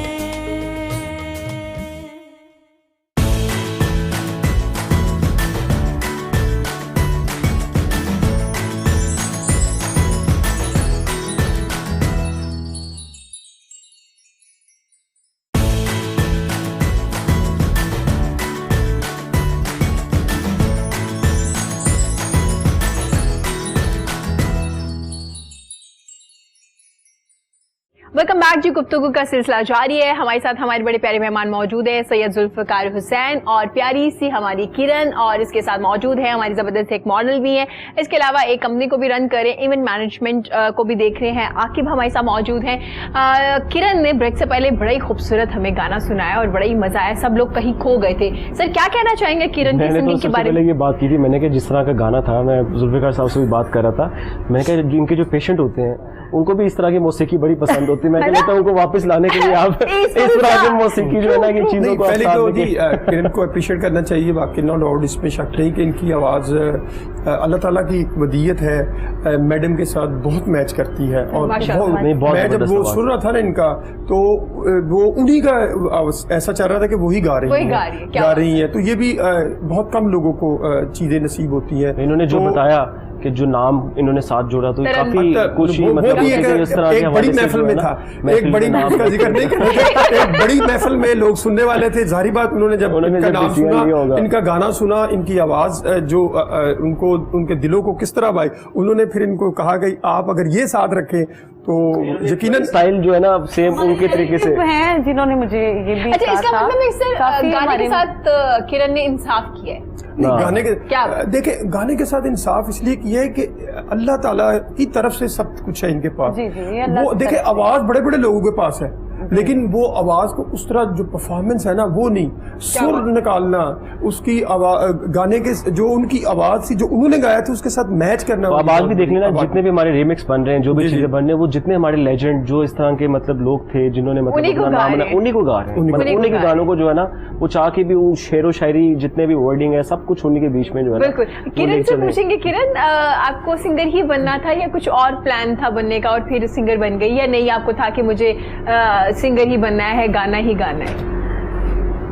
ये तो मुझे नहीं था पता कि मैंने सिंगर बनना है, लेकिन ये है कि मेरी एक फैमिली में शो था, यानी कि एक शादी, सॉरी, तो वहाँ पे मैंने एक गाना गाया। तो सबने कहा कि आप जो है ना किसी टीवी पे आप गाएं या इस तरह कोई आप कोई प्रोग्राम्स करें। तो घर में से तो मुझे इजाज़त नहीं थी क्योंकि आपको जाहिर है फैमिलीज नहीं अलाउ करती। तो फिर मैंने छोटा सा एक इवेंट था हमारे इधर ही लाहौर में, तो वहाँ पे मेरी काफ़ी सिंगरें आई हुई थी, तो कहते हैं आप भी उठ के गाना गा दी। तो मैंने कहा ठीक है। जब मैंने गाया तो फिर लोगों ने मुझे काफ़ी पसंद किया। क्या बात है। तो फिर मैंने कहा फिर यही काम ठीक है। अच्छा, किरण की सबसे अच्छी बात ये है कि सर ना जो भी पूछना सच सच बताई जा रही है। हाँ। बिल्कुल नहीं करी कि अच्छा मुझे बताना चाहिए, नहीं कह रही हाँ भाई मैंने तो ऐसे शुरू किया था, मुझे तो नहीं पता था मैंने सिंगर बनना है। इंसान की शख्सियत खुद जो होता है ना, उसका चेहरा, आप एक झूठ बोलने के लिए एक सच को या एक झूठ को कहते हैं छुपाने के लिए कई झूठ बोलते हैं, ऐसे ही है। तो आपकी बॉडी आपकी ना खुद आपको जो इम्प्रेशन आपका ना वो खुद बताती है कि आपके अंदर कितना टैलेंट है, आप सच बोल रहे हैं, आप झूठ बोल रहे हैं, आप क्या बातें कर रहे हैं। वो इंसान के अंदर वैसे शक्ल में भी ऐसे बन जाता है कि जिस तरह की हमारे से बिल्कुल वो मैंने जितनी भी बात की उन्होंने वो सच बताई, कह रही मुझे तो नहीं पता था, मैंने तो शादी में गाया था, वहां से लोगों ने मुझे कहा मैंने गाना शुरू। बड़ी अच्छी बात है। क्या बात है। बेसिकली मेरी अम्मी की आवाज बहुत अच्छी थी। अच्छा, क्या बात है। वो वैसे इनहेरिटेड जो चीजें वो मुझे अम्मी से मिला है ये आवाज। तो फिर आपने सीखा किसी से बाद में? जी काफ़ी मेरे जो है रिलेटिव हैं वो गाते थे हारमोनियम पे, फिर मैं साथ साथ रियाज करती थी उनके। क्या बात है। अच्छा, ये जो गाना गाना है ना, ये भी इतना आसान नहीं है। बहुत मुश्किल है। आप बिलीव करें कि हम समझते हैं कि हम भी अपने वॉशरूम में बैठ के सुर लगा रहे होते हैं ना, ऐसे ये चीजें, वो ये इतना आसान नहीं होता। मतलब ये वाकई अगर आप कोई टैलेंट मतलब ये बैठा होता है कि उसके लिए पूछा जाता है कि मतलब बहुत मुश्किल काम है। हमें पता है ना, एक इवेंट अगर हम ऑर्गेनाइज करते हैं तो कितना टफ है। जो सिंगर होता है ना, वो हम समझते हैं कि वो पीछे म्यूजिशियंस के साथ जो लाइव परफॉर्मेंस है ना, वो बहुत मुश्किल काम है। और अच्छा, जो सिंगर लाइव परफॉर्म करता है और गाता है ना, वही सही सिंगर होता है। ट्रैक में तो आए जी लाइव सुना देते हैं, इसमें कौन सी बड़ी बात है। है। आप भी सही सब गा लेंगे। मुझे ना नाते पढ़ने का बड़ा शौक था, अच्छा, लेकिन मेरे बड़े भाई थे, वो भी नाते पढ़ते थे। मुझे भी स्कूल में जब मैंने पहली मरतबा 10th का सालाना फंक्शन था, मैंने नात पढ़ी, तो उस वक्त वहाँ यहाँ वो चीफ गेस्ट जो आए थे, उन्होंने मुझे 5 रुपए का वो इनाम दिया। मुझे बड़ा वो शौक था वो जो नात पढ़ने का। अभी मुझे वो शार याद है। मैं प्लीज प्यारे प्यारे दुलारे मोहम्मद, मेरे दर्द दिल के सहारे मोहम्मद, ये जो इब्तदाई अशार थे, तो मैंने कोशिश की, लेकिन वो नई मंजूरी थी कि मैं अपनी आवाज़ को अच्छे तरीके से परफॉर्म कर सकूं। लेकिन फिर मेरा जो काम था, मुझे सोशल एक्टिविटीज़ की तरफ आना, ये अल्लाह ताला ने मुझे लगता था आपको जो है आपको ना ये साथ साथ सीखना चाहिए था, क्योंकि ये जो काम है ना, इसके साथ साथ आपको उनको भी ये जो है ना लाइव परफॉर्मेंस के लिए जरूरी होता है। वो मैंने बड़ी ट्राई की, लेकिन मैं अपने इस काम में इतना मसरूफ हो गया, क्या कहते हैं, ये सोशल काम था और ये जो लोगों के लिए की जाती थी सर्विस, उसको दिल में ज्यादा सुकून मिलता था, प्लेयर मिलता था कि यार किसी की मदद की है, कोई हेल्प की है। तो ये बड़ा आपकी आवाज में बड़ा अच्छा दर्द है ये नात में, नात जो पढ़ी किरण, लेकिन कहा जाता है कि आवाज में दर्द तो तब आता है ना, कोई दिल टूटा हो या कुछ इस तरह सा कॉन्सेप्ट है, तो आपको क्या लगता है कि ऐसा है या नहीं? ऐसा नहीं है। काफी लोगों के दिल टूटते देखते हैं, कोई इंजेक्शन लगा रहा है तो कुछ कर रहा है, कुछ कर रहा है।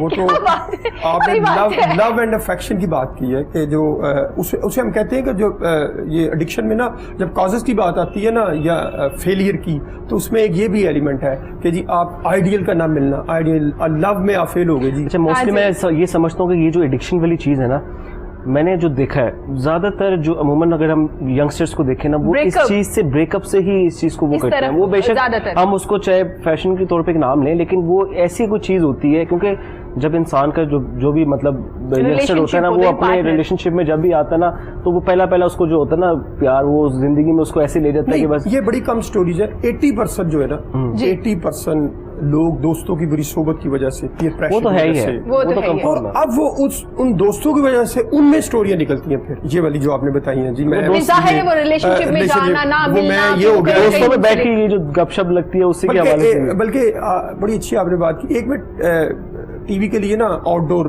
ड्रग्स पे प्रोग्राम कर रहे थे लक्ष्मी चौक में। अच्छा। और लक्ष्मी चौक के अलावा चबुर्जी चौक में, तो यही जितने को 30-40 के करीब ड्रग एडिक्ट, उनसे यही पूछा, तो उसमें 6-7 लोगों ने बताया जी मेरी शादी नहीं हुई तो मैंने नशा कर लिया शुरू, और मैं लव करता था, तो मैंने आपको बताया कि घर वालों ने ये नहीं किया तो मैं नशे की तरफ चले गया। लेकिन ये ना, वो जब दोस्तों की जो एक सोबत की वजह से, प्रेशर की वजह से जब आप चीज में आते हैं ना, फिर उसके बाद आपकी नई स्टोरी। असल में ये जो दोस्तों की गैदरिंग होती है ना, दोस्तों की गैदरिंग तब होती है जब ये लड़का या कोई भी बंदा जो होता है ना, वो अपने दिमाग को रिलैक्स करने के लिए या तो दोस्तों की तरफ जाता है, या दोस्तों की तरफ नहीं तो ये इस नशे की तरफ, ड्रग्स की तरफ आता है। तो ये दो चीजें ऐसी होती है, क्योंकि वो दोस्तों की तरफ तब ही जाता है कि उसने अपने दिमाग को कुछ ना कुछ जो है ना हल्का करना, कि दोस्तों के साथ गपशप। लेकिन एक बात ना भूल जाऊं, मैं जो आपके प्रोग्राम की विशाल से कहना चाहता हूं कि जो लोग शिद्दत से हमारा प्रोग्राम ये देख रहे हैं, गुफ्तगू सुनी जिन्होंने, और बहुत से लोगों के घरों में ये प्रॉब्लम है, अगर कोई आप हमसे हेल्प लेना चाहता है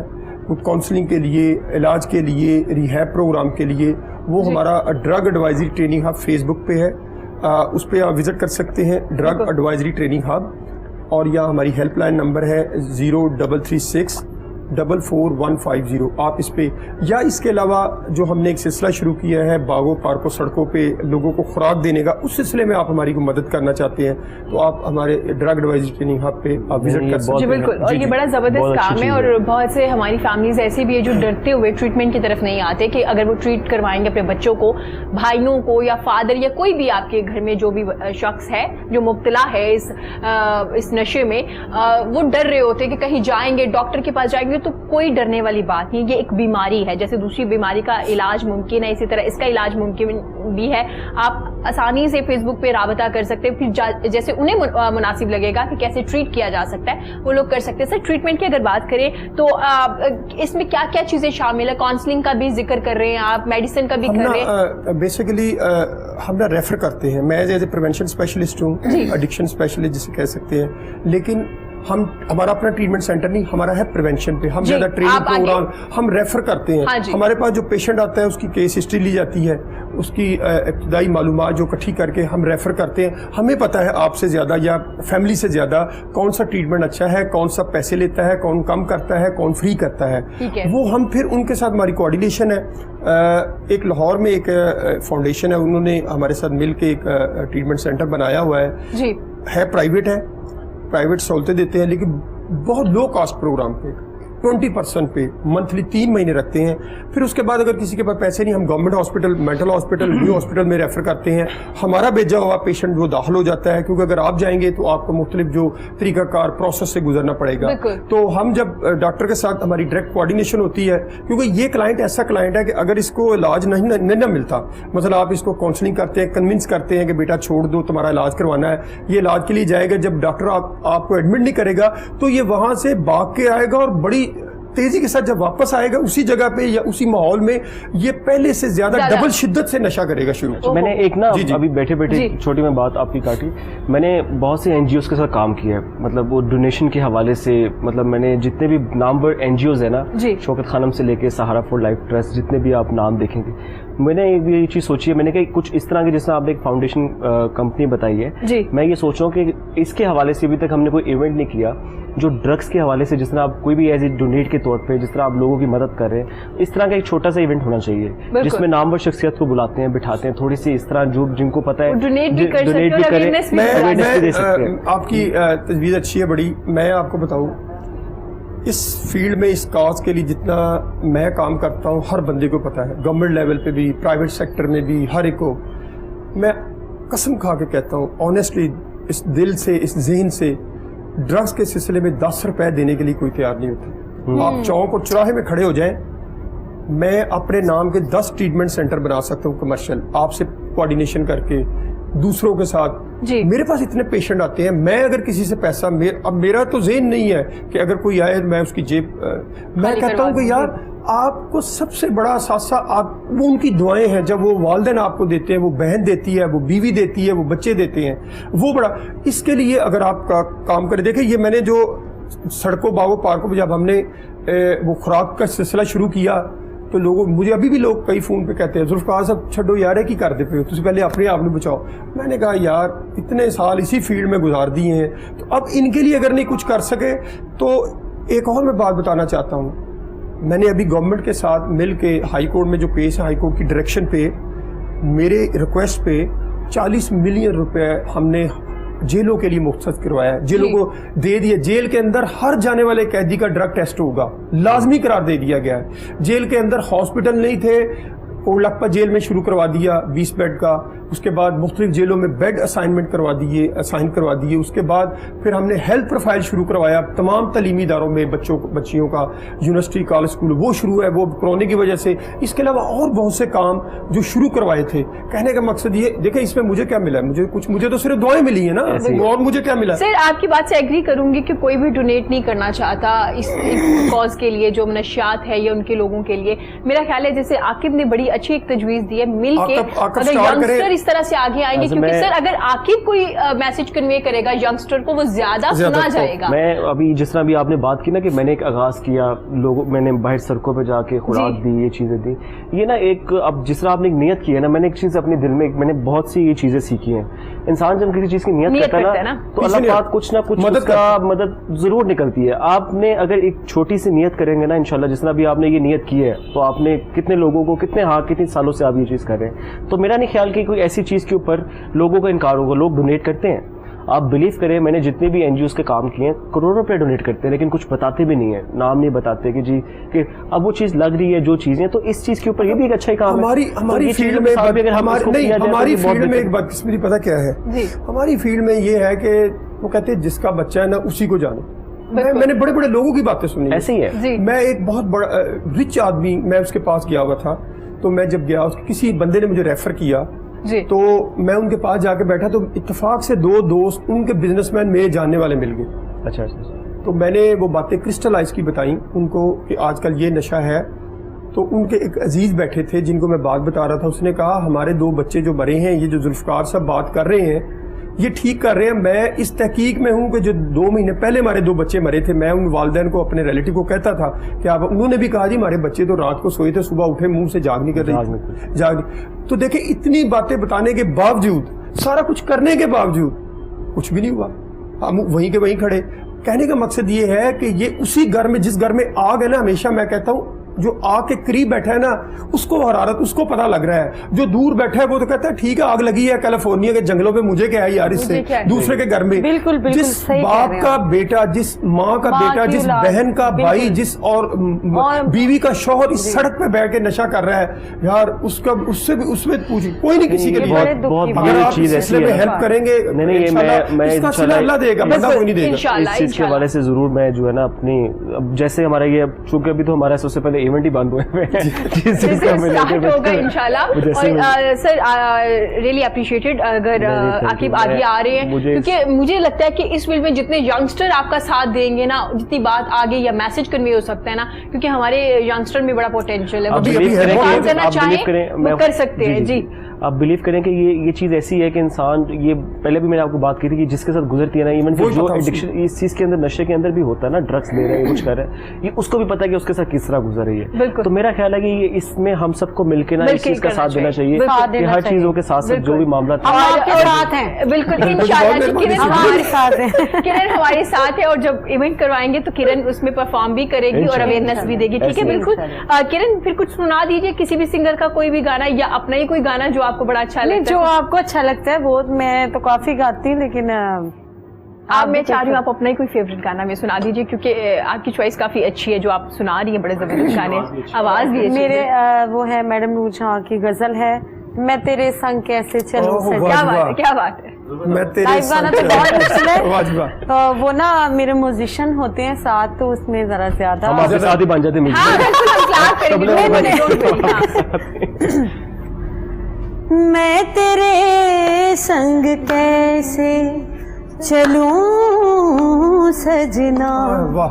तू समंदर क्या है, बात है। मैं साहिलों की हवा, मैं तेरे संग कैसे चलूं सजना, तू समंदर है, मैं साहिलों की हवा, क्या बात। मैं तेरे संग कैसे, क्या बात, क्या बात। तू मेरा हाथ हाथों में लेके चले, मेहरबानी तेरी, तेरी आहट से दिल का दरीजा खुले, मैं दीवानी तेरी, मैं दीवानी तेरी, मैंने सारी खुदाई में तुझको चुना, क्या बात है। तू समंदर है, मैं साहिलों की हवा, मैं तेरे संग कैसे। क्या वाह जी वाह। वेरी नाइस, जबरदस्त। और जो उन्होंने सिलेक्ट किया है वही बड़ी जबरदस्त गजल, और ऊपर से इतने खूबसूरत अंदाज में शेर शायरी भी ऐसी है कि बंदा वैसे खो जाता हाँ, है। वाकई। जुल्फे साहब के साथ मुझे देखा था, वो माशाल्लाह वो बड़े खोए हुए थे। नहीं एक्चुअली आप दुनिया के साथ रहना चाहिए ना, ऐसे ही है, हर चीज को आपको लेके चलना चाहिए। आप जिस महफिल में बैठे उस महफिल में आप रंग जाएं, ऐसे। और ये नहीं कि मुकम्मल ही रह जाए, लेकिन ये है कि थोड़ा सा वो जो जिस मकसद के लिए वो सजाई गई है, जारी बात जब इतना अच्छा वो गा रही हैं तरन्नुम के साथ, आवाज में सोज है बहुत जबरदस्त। और शायरी भी बड़ी अच्छी है, तो फिर जारी बात हर बंदा वो नहीं है कि मैं वो जो आजकल जी हमारे नए सिंगर आए हैं उनकी तो वो एक अपनी ही लहर, उन्होंने, मैंने पहले कहा मैं तो बड़ा गुस्सा होता हूँ जब वो मैं देखता हूँ ना, वो ना हमारे जितने भी गाने थे उनका उन्होंने बेड़ा गर्क करके रख दिया गाना। ऊपर से हमारे जितने यंगस्टर्स हैं ना, वो आजकल जरा ये थोड़ा पॉप हिप हॉप ये स्टाइल के चीजों के ऊपर ज्यादा वो पसंद करते हैं। अच्छा वो चीज बिल्कुल, लेकिन आखिर हमारी सिंगर्स भी क्या करें, हमारी जो नए लोगों की डिमांड भी है, अगर कोई कॉन्सर्ट है तो भंगड़ा होना चाहिए, म्यूजिक होना चाहिए। मैं जितने भी अभी शोज वगैरह किए ना, मतलब जितने भी एक ना एक मॉरल वैल्यूज के अंदर रह के, हाँ बिल्कुल मॉरल वैल्यूज के अंदर रह के। अब मैंने आपको जो बात बताई 3 दिन पहले, जो फार्म हाउसेस पे जो एक पार्टी थी जिसमें सारी भंगड़ा भी था, डांस भी था, लड़कियां भी थी, लड़के भी थे, नशा भी था, लेकिन वो कोई हमारा कल्चर नहीं है, कल्चर वो हमारा माहौल नहीं है। ऐसे ही है। वो तो देखे जिस बाप को जिस घर में वो फोन गया होगा ना थाने से कि जनाब आपकी बच्ची देखे यहाँ बैठी है, तो पूछे उनसे जाके, उनसे पूछे ना क्या सिचुएशन होगी, जिन्होंने अगले दिन मॉडल टाउन कोर्ट में जमानतें करवाई होगी, उनसे पूछे क्या होगा। यही वो चीजें हैं जो वालिदैन को पता होनी चाहिए। अब हमारा वो जो ट्रस्ट है ना, मैं इस फील्ड में कहता हूँ 3 बड़े स्टेक होल्डर हैं इसको कंट्रोल करने, government, parents and teacher. Government अपना किरदार अदा कर रही है, पकड़ दकड़ में पुलिस है, ANF है, दीगर अदारे हैं, या और जब उनको भी हमें जारी बात उनके काम को अप्रिशिएट, वालिदैन को अपनी जिम्मेदारी अदा करनी चाहिए कि बच्चा किस माहौल में रहता है, किसके पास जाता है, उसके कौन से दोस्त हैं, कितने उन दोस्तों फैमिलियों के टेलीफोन नंबर उनके पास होने चाहिए। और उसके बाद टीचर का अपना रोल है कि टीचर बच्चों को तालीम के साथ साथ तरबियत दे। जब तरबियत नहीं होगी सारे मामला, जैसे क्लास में भी आइडिया हो जाता है ना कि टीचर को कि आपका जो स्टूडेंट है वो इतना लेजी क्यों है या इतना हाइपर एक्टिव क्यों है, वो ऐसे बात क्यों कर रहा है, आपको कहीं ना कहीं आपको आइडिया हो जाता है। अभी तो कोरोना आ गया ना जी, मैं अगर लाहौर के तालीमी इदारों के नाम बता दूं ना तो एक भूचाल आ जाए, जहां बच्चे और बच्चियां नशा करते थे, वालिदैन पढ़ने के लिए ना भेजें। लेकिन सवाल सिर्फ ये है कि जो हेड ऑफ इंस्टीट्यूशन है उसका नाम डिग्री लेने अपने नाम के साथ नहीं, उसका काम है बच्चों की तरबियत करना। जब अब बच्चों की बातें मुश्किल सख्त है, मेरी आपकी बातें सख्त भी है, लेकिन इसमें टीचर्स का भी एक पॉइंट ऑफ व्यू मैं आपसे शेयर कर लूं, वो ये है कि टीचर्स का ये कहना कि आज के दौर के जो टीचर्स है ना, वो आपकी तरबियत नहीं कर सकते, वो आपके पेरेंट्स करेंगे। अगर हम आपके बच्चे के स्ट्रिक्टनेस करते हैं तो आपके पेरेंट्स ही कंप्लेन लेके आ जाते हैं हमारे पास, तो हमारा काम है सिर्फ तालीम देना, ये पेरेंट्स का काम है। अभी हेल्थ प्रोफाइल बनाया ना, कोर्ट के ऑर्डर से शुरू हुआ, कोर्ट ने मुझे नॉमिनेट किया था लाहौर हाई कोर्ट ने। अभी भी मैं स्कूलों, कॉलेज, यूनिवर्सिटी और जेलों को चेक करूंगा जी। मैं बताऊं कि देखें, जब हेल्थ प्रोफाइल आप बना रहे हैं 5000 बच्चे का एक इंस्टीट्यूशन में, क्या 5000 बच्चे में 500 बच्चा सिगरेट नहीं, सारे प्रिंसिपल और टीचर ने झूठ लिख के, फेक लिख के दिया, हमने रिजेक्ट कर दिया सारा। उन्होंने कहा जी हमारे स्कूल में कोई, हमारे कॉलेज में कोई टीचर बच्चा सिगरेट ही नहीं पीता। असल में आप एक बात, एक और चीज है, अगर आप अपर लेवल में लोगों को देखते हैं ना, ये जो ड्रग्स के तौर पे आते हैं, असल में जो पेरेंट्स है ना, वो बच्चों को बचपन से ही ऐसी आदत डाल देते हैं कि मैं कहता हूँ गाड़ी, मैं कहता हूँ ये चीज, अब आप देखेंगे आसानी से सब कुछ उनको पैसे मिल रहे होते हैं जो अपने मुंह से निकालते हैं उनको। अब ये बात होती है कि मैंने एक चीज देखी, वो मैं जब लोगों को देखता हूँ, मतलब बड़े लोगों को देखता हूँ, उनके लिए कितना टफ होता है कि बच्चों की फीस देना, बच्चों का खर्चा, बच्चों की चीजें, जारी बात है अपने औलाद के लिए सब कुछ ही करते हैं। लेकिन अब ये ट्रेंड चल गया है कि अब पेरेंट्स के पास, जारी बात है जिनके पास है, वो बस बच्चे को ऐसे होता है कि वो भी अभी उसने स्टार्ट नहीं किया होता स्कूलिंग, उसको ट्रेनिंग ऐसे मिलती है, उसको चीजें ऐसे मिलती हैं कि वो बस कहता है कि बस मेरे पास तो लाइफ टाइम तो वो डिमांड ऐसी बनना शुरू हो गई है ना कि वो उस मॉडल के साथ साथ फिर ये ड्रग्स की भी डिमांड शुरू हो गई। तो ये जो चीजें होती है ना, ये इसी तरह बनती है कि वो पेरेंट्स को चाहिए कि इस चीज के ऊपर सख्ती करें, चाहे वो बच्चे को जब स्कूल भेजते हैं, दोस्तों के पास भेजते हैं, किसी के पास भी भेजते हैं, एक एक चीज के ऊपर नजर रखें। सर आपने पेरेंट्स का जिक्र किया, बहुत से पेरेंट्स को पता चल जाता है कि हमारा बच्चा कहाँ गायब है, क्यों नहीं आ रहा। अभी लॉकडाउन के दौरान वो अपनी मसरूफियत में इतना ज्यादा वो हो जाते हैं कि उन्हें टाइम नहीं है ना अपने बच्चों फैब्रिक को। ऊपर भी वो चीज होती है कि इंसान टाइम देना अपना चाहिए बच्चों को। इंसान ना, जिस तरह ये ड्रग्स के हवाले से बात होती है कि हर बंदे का ये नहीं है कि बहुत से ऐसे लोग हैं जो ऐसी गैदरिंग में बैठते हैं जो सामने ड्रग्स भी ले रहे हो या कुछ भी हो, लेकिन कुछ लोग ऐसे होते हैं जो अपने आप को बचा लेते हैं, मतलब वो चाह के भी वो चीज के ऊपर ना पड़ते हैं कि नहीं, वो देखते हैं, माहौल देखते हैं। की जो स्ट्रॉन्ग तरबियत की जाती है ना आपके घर से, वो उस वक्त आपको पता चलता है कि आप पे कितना असर हुआ है। अभी फैब्रिक एंड में लॉकडाउन से पहले मुझे डिफेंस में एक बड़े स्कूल जो चेन में नाम नहीं लेता वहां जाना पड़ा ये लेक्चर के लिए। हमारी टीम अपनी, उसमें साइकोलॉजिस्ट भी हैं, सोशल वर्कर भी, हम इकट्ठे जाते हैं। तो मोस्टली जहाँ मैं जाता हूँ तो फिर एड्रेस मैं करता हूँ, नहीं तो हमारी साइकोलॉजिस्ट है वो करती हैं। तो वो मैं उस एरिया में पहली मरतबा गया था, नहीं तो मैंने इतनी दुनिया घूमी, मैं बाहर रहा, पाकिस्तान देखा, लेकिन वो मैं उस इलाके को देख के बड़ा परेशान हो गया यार, लाहौर में इतना बड़ा। वो जब मैं गया तो प्रिंसिपल मेरा इंतज़ार कर रही थी। बच्चों को इकट्ठा करने से पहले वो A लेवल और लेवल के बच्चे पढ़ते थे, तो प्रिंसिपल साहब हम चाय पी रहे थे, उन्होंने कहा चाय पहले पी ले। उन्होंने कहा जी हमारे ना 3-4 चीज़ें हमारी बच्चों की बड़ी मुश्तरक है, कदरें डिफरेंट भी हैं। मैंने कहा जी क्या है? कहने लगे जी हमारे बच्चे रोज़ाना नया लिबास पहन के आते हैं मेरे स्कूल के, पैसे बहुत ज़्यादा हैं उनके पास, दूसरों से लग थलग रहते हैं, और गाड़ियाँ नई गाड़ी पे ड्राइवर छोड़ने के लिए आता है। मैंने कहा मैडम ये कौन सी कोई बात की है? ये तो मैंने कहा जारी बात जो अपर क्लास के बच्चे हैं। मैंने कहा अब इनकी असल फीलिंग क्या है वो मुझे बताएं। कहने लगे जी इनकी फीलिंग जब आप एड्रेस करेंगे ना, मैं उनको जब लेक्चर दे रहा था, बिलीव करें कोई 150 के करीब बच्चे थे, बच्चे और बच्चियाँ। वो मेरा लेक्चर अल्लाह ने इतनी मुझे दी हुई है कमांड कि मैं कंट्रोल कर लेता हूँ। वो हूट भी कर रहे थे, लेकिन उनको मैं ड्रग्स का नाम बाद में लेता था, वो मुझे पहले नया नाम बताते थे ड्रग्स का बच्चे, ये वाला। और मुझे बच्चों ने बताया कि हमारे इस फ्लैटों के अंदर 3 बंदे 4 बेचते हैं, वो पकड़े भी जाते हैं, आ भी जाते हैं। तो जब लेक्चर खत्म हुआ, मैं बाहर आया, मेरे पास 5-6 बच्चे और बच्चियां आ गई। कहने लगे सर हमारी एक प्रॉब्लम है, आइसोलेशन की अभी आपने बात की थी, तो आइसोलेशन के बारे में, तन्हाई के बारे में हमें कोई ऐसा टिप्स बताएं, हमारी काउंसलिंग किस तरह। मैंने उन्हें पूछा आपके वालिदैन, एक ने बताया मेरे वालिदैन सऊदी अरब रहते हैं, हम यहाँ फ्लैट में रहते हैं, तो दोस्तों के साथ, तो मैं उस वजह से नशे की तरफ आया। एक ने बताया मेरे वालिदैन हफ्ते में एक बार मिलते हैं, महीने में एक बार। देखिए वालिदैन बच्चों को प्रॉपर टाइम नहीं देते हैं, वालिदैन जिसकी वजह से ये सारी कबाहतें और प्रॉब्लम सामने आती हैं। आपको फिर दोस्त भी मिलते हैं, आपका अपना जहन भी है, आपका अपना ट्रैक भी है, आप उसको गलत ट्रैक पे लेके जाते हैं, पॉजिटिव या नेगेटिव लेके जाते हैं। ये चीजें हमने बैलेंस करनी है। जब हम बैलेंस नहीं करेंगे तो सोसाइटी में वो सारी चीजें खराब नजर आएंगी। बस हम दुआ करते हैं, पेरेंट्स की भी जिम्मेदारी है। किरण से पूछेंगे, किरण आपने जैसे सर बार बार जिक्र करे नए सिंगर्स का, तो आपने नए सिंगर्स को यकीनन सुना होगा, यंगस्टर्स को। कोई एक ऐसा सिंगर है जो आपको लगता है बड़ा जबरदस्त सिंगर है जी, बड़ा सुर में गाता है? चलिए सुर रहने तो ये बता दें कि अच्छा गाता है। नहीं काफी सुर और ताल में गाता हो, उस जो मौसीकी के जो मुश्किल हो जाएगा, मौसीकी के जो बेसिक है ना SOPs, जिस तरह कोरोना के SOPs को फॉलो कर रहे हैं, वो उन SOPs को फॉलो करता हूँ। सर मतलब बहुत मुश्किल हो जाएगा, कोई एक नाम मैं चाह रही हूँ कि वो हमें बता दें।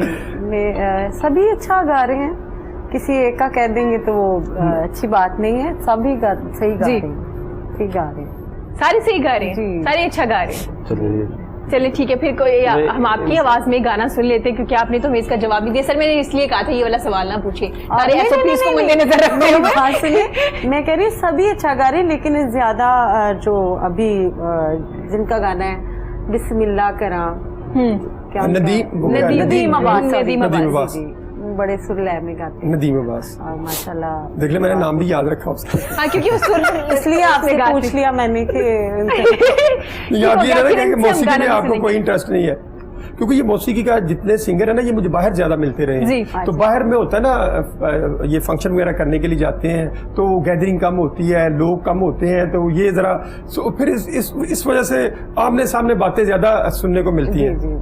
तो किरण की आवाज में जब इवेंट्स होते हैं तो उसमें डिफरेंट सॉन्ग जो है ना, वो फिर लोगों की फरमाइशों पे गाने पड़ते हैं। भंगड़ा भी गाना पड़ता है और ये सारे इंडियन सॉन्ग भी गाने पड़ते हैं। बिल्कुल जाहिर है, जैसे अपने सॉन्ग भी जो हमारे होते हैं वो भी। चलिए ठीक है, अब किरण से गाना सुन लेते हैं इनकी खूबसूरत सी आवाज में। जी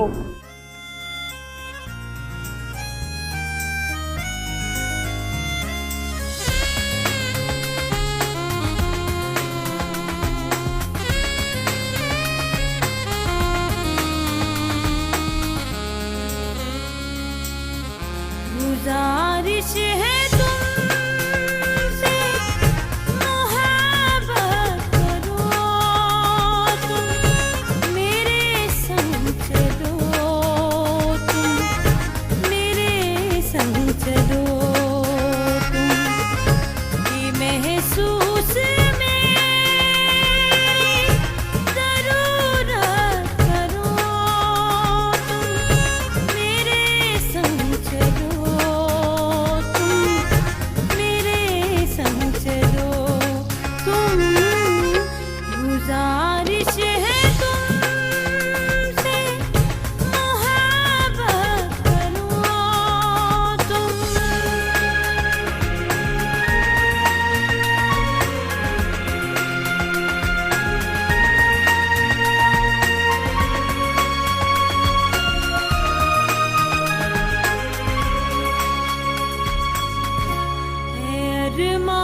शाम का पहला सितारा हंसी है, कभी हम मिलेंगे ये हमको यकीन है। ये शाम का पहला सितारा हंसी है,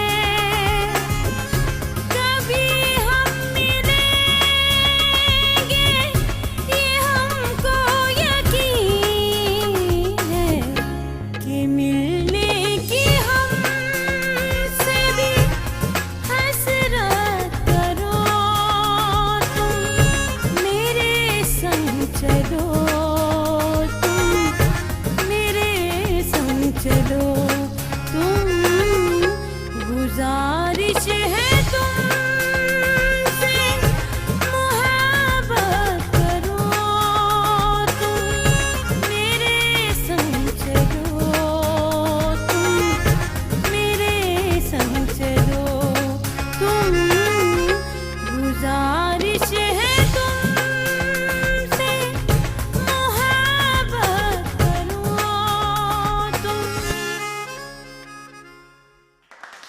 वेरी नाइस, जबरदस्त। अब तो किरण को किरण तरन्नुम कहना फर्ज है मेरे पे, क्योंकि जितना जबरदस्त गाया आपने, क्या बात, वेरी नाइस। अब आकिब से पूछेंगे, आकिब माशाल्लाह से काफी लोग आपके साथ मुंसलिक होते हैं। अगर मैं टीम वर्क की बात करूं, कोई भी काम हो, टीम वर्क कितना जरूरी है? एक लीडर की टीम के साथ अच्छी केमिस्ट्री होना, अंडरस्टैंडिंग होना कितनी जरूरी है? मैं समझता हूँ कि हमारी जो फील्ड है ना इवेंट मैनेजमेंट की, विदाउट टीम हम जीरो हैं। अगर हमारे से टीम मतलब नहीं होगी, मतलब वो काम अच्छा नहीं करेगी, तो हमें ख्याल है उनके साथ, क्योंकि हमें उनके साथ वैसा ही बनना पड़ता है। अगर आप मुझे किसी इवेंट में देखेंगे ना, जितने शोज वगैरह मैं करता हूँ, तो उसमें मैं जब टीम के साथ काम कर रहा हूँ, इवन कि हम जब खाना शाना भी खाते हैं ना, तो ऑलमोस्ट इकट्ठे बैठ के, तो उनके साथ बहुत अच्छी अंडरस्टैंडिंग है, और बहुत अच्छी अंडरस्टैंडिंग करनी चाहिए, क्योंकि वो लोग ऐसे होते हैं, क्योंकि उनकी मेहनत ना बहुत ज्यादा होती है। हमने तो सिर्फ उनको बताना होता है, इसको ऐसे सेट करना है, इसको ये करना है, इसको इस तरह करना है, तो उनकी मेहनत काफी होती है। तो मेरा ख्याल है कि उनको आप इस तरह ट्रीट करें, जैसे आप अपना समझ के, अपना बन के उनको उसी तरह ट्रीट करें, तो ज्यादा बेहतर होता है, बजाय इसके कि हम।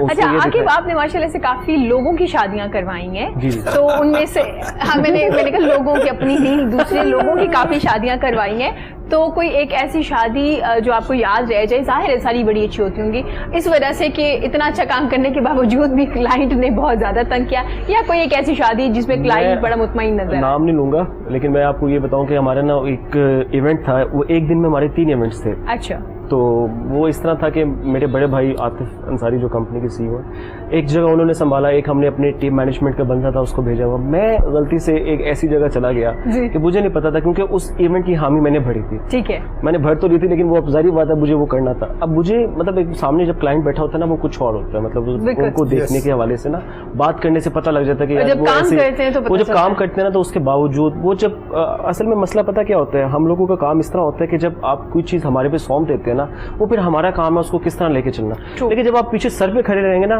कि यार ये ऐसे, इसको ऐसे क्यों किया, तो इसको ऐसे नहीं रखना चाहिए, तो ऐसे करें, तो वो चीजें और ज्यादा खराब होती हैं। तो वो मेरा इवेंट जो है ना, वो यादगार इवेंट है कि बस मैंने वो इवेंट पकड़ लिया था। अब उस टाइम पे कुछ प्रेशर भी ऐसा था कि, लेकिन वो शादी का फंक्शन था, उसमें मैं ये नहीं है कि मैं सुननी पड़ी थी मुझे, क्योंकि वो शादी का फंक्शन था।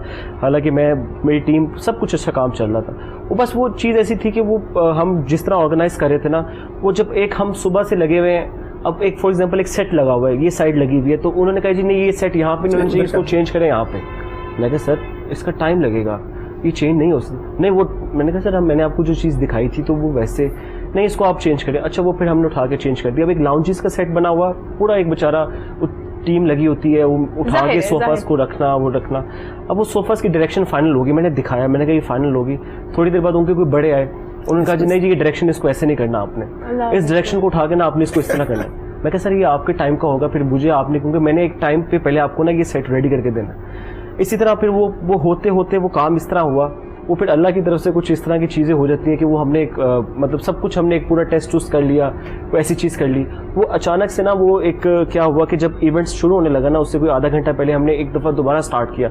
हम इवेंट को ना जब कोई भी सेट करते हैं तो उसको 3-4 दफ़ा हम उसको ट्रायल करते हैं कि इवेंट की क्या सूरत हाल है, किस तरह है, उसको किस तरह देखना है। अब वो जनरेटर ना पहले सुबह से लेकर शाम तक सही चल रहा है, वो जब इवेंट स्टार्ट होने लगा ना तो आधा घंटा पहले वो जनरेटर ना चले। अब मेन चीज आपको पता है, ये छोटी छोटी चीजें मैं आपको बताऊंगा, हमारी एक माइनर सी चीज का भी मसला हो ना, अब ये वायरिंग हुई होती है, एक माइनर सा मसला हो ना तो वो पूरे इवेंट को जो है ना वो ऐसा। अब वो जगह भी ऐसे फार्म हाउस में थी कि बंदा अब चाह के वो अरेंज करना हमने बैकअप में रखा होता है। अब मैं आपको वो बात भी बताता हूँ, वो जब जनरेटर का मसला हुआ ना, वो जनरेटर ना स्टार्ट हो, अच्छा मैंने कहा चलो यार वो चेक कर रहे हैं पीछे जाके, उसने बड़े स्लो मोशन में, अब वो कहते सर वो फैमिलीज आ रही हैं, क्या हुआ है? वो बंदा और पीछे, मैं कहा सर हम कर रहे हैं, हम इस चीज को करें, आप बेफिक्र हो, आपके इवेंट से स्टार्ट। अब वो जब बंदा पीछे से प्रेशराइज कर रहा होता है ना, वो अल्लाह की तरफ से तो वो चीजों के ऊपर ना और मसले निकल रहे होते हैं आपको कि हर चीज पे इंटरप्ट कर रहे हैं, ये कर रहे हैं, हाँ, वो कर रहे हैं, तो वो चीज नहीं होनी चाहिए। सदका देके जाया करो आप, ये बहुत जरूरी है, ये आपने बड़ी अच्छी बात की है कि हमारे स्पेशली इवेंट का होता है ना, हमें ये सदका, मुझे वालदा जिस तरह हमारे पीए वाले देते हैं बकरे ऐसी है। तो वो बस वो छोटी सी चीज ऐसी हुई कि हमें उसकी बहुत टेंशन लेनी पड़ी। वो फिर मैंने वो बैकअप भी किया। अब आपको एक और बात बताता हूँ, जो हमने बैकअप में जनरेटर मंगवाया हुआ था ना, उसकी जो बैटरी का इशूज था ना, वो जब उसने स्टार्ट किया ना, वो एकदम से स्पार्क हुआ। अल्लाह अकबर, अल्लाह तो अकबर। वो जो मेरा टाइम था ना 1 घंटा, वो मेरे लिए इतना को पैनिक था कि मैंने इतने माशाल्लाह इवेंट्स किए हैं, मैंने गवर्नमेंट लेवल के भी इवेंट्स किए हैं, मैंने म्यूजिकल शोज भी किए हैं, लेकिन वो ये टाइम मेरे लिए जो था ना वो बस वो फिर अल्लाह मैंने खैर सुना, फिर हमने ना साथ कुछ खाने पीने का भी, मैं वैसे खानों के ना हामी नहीं भरता, मैं करता हूँ तो मैं सेटअप, उस दिन मैंने खाने की भी हामी भरी हुई थी। वो सारा खाने का भी मैंने मैनेज करना बहुत था। मुश्किल काम है जी, तो वो खाने का। काम वाकई बहुत मुश्किल होता है। वो आप इवेंट एक साइड पे होता है, आप जब खाने की तरफ आते हैं ना तो लोग कहते हैं कि यार वो कुछ फैमिलीज होती है ना जब आती हैं उनको टेस्ट टूस के, तो वो खाने के हवाले से भी कुछ होता है।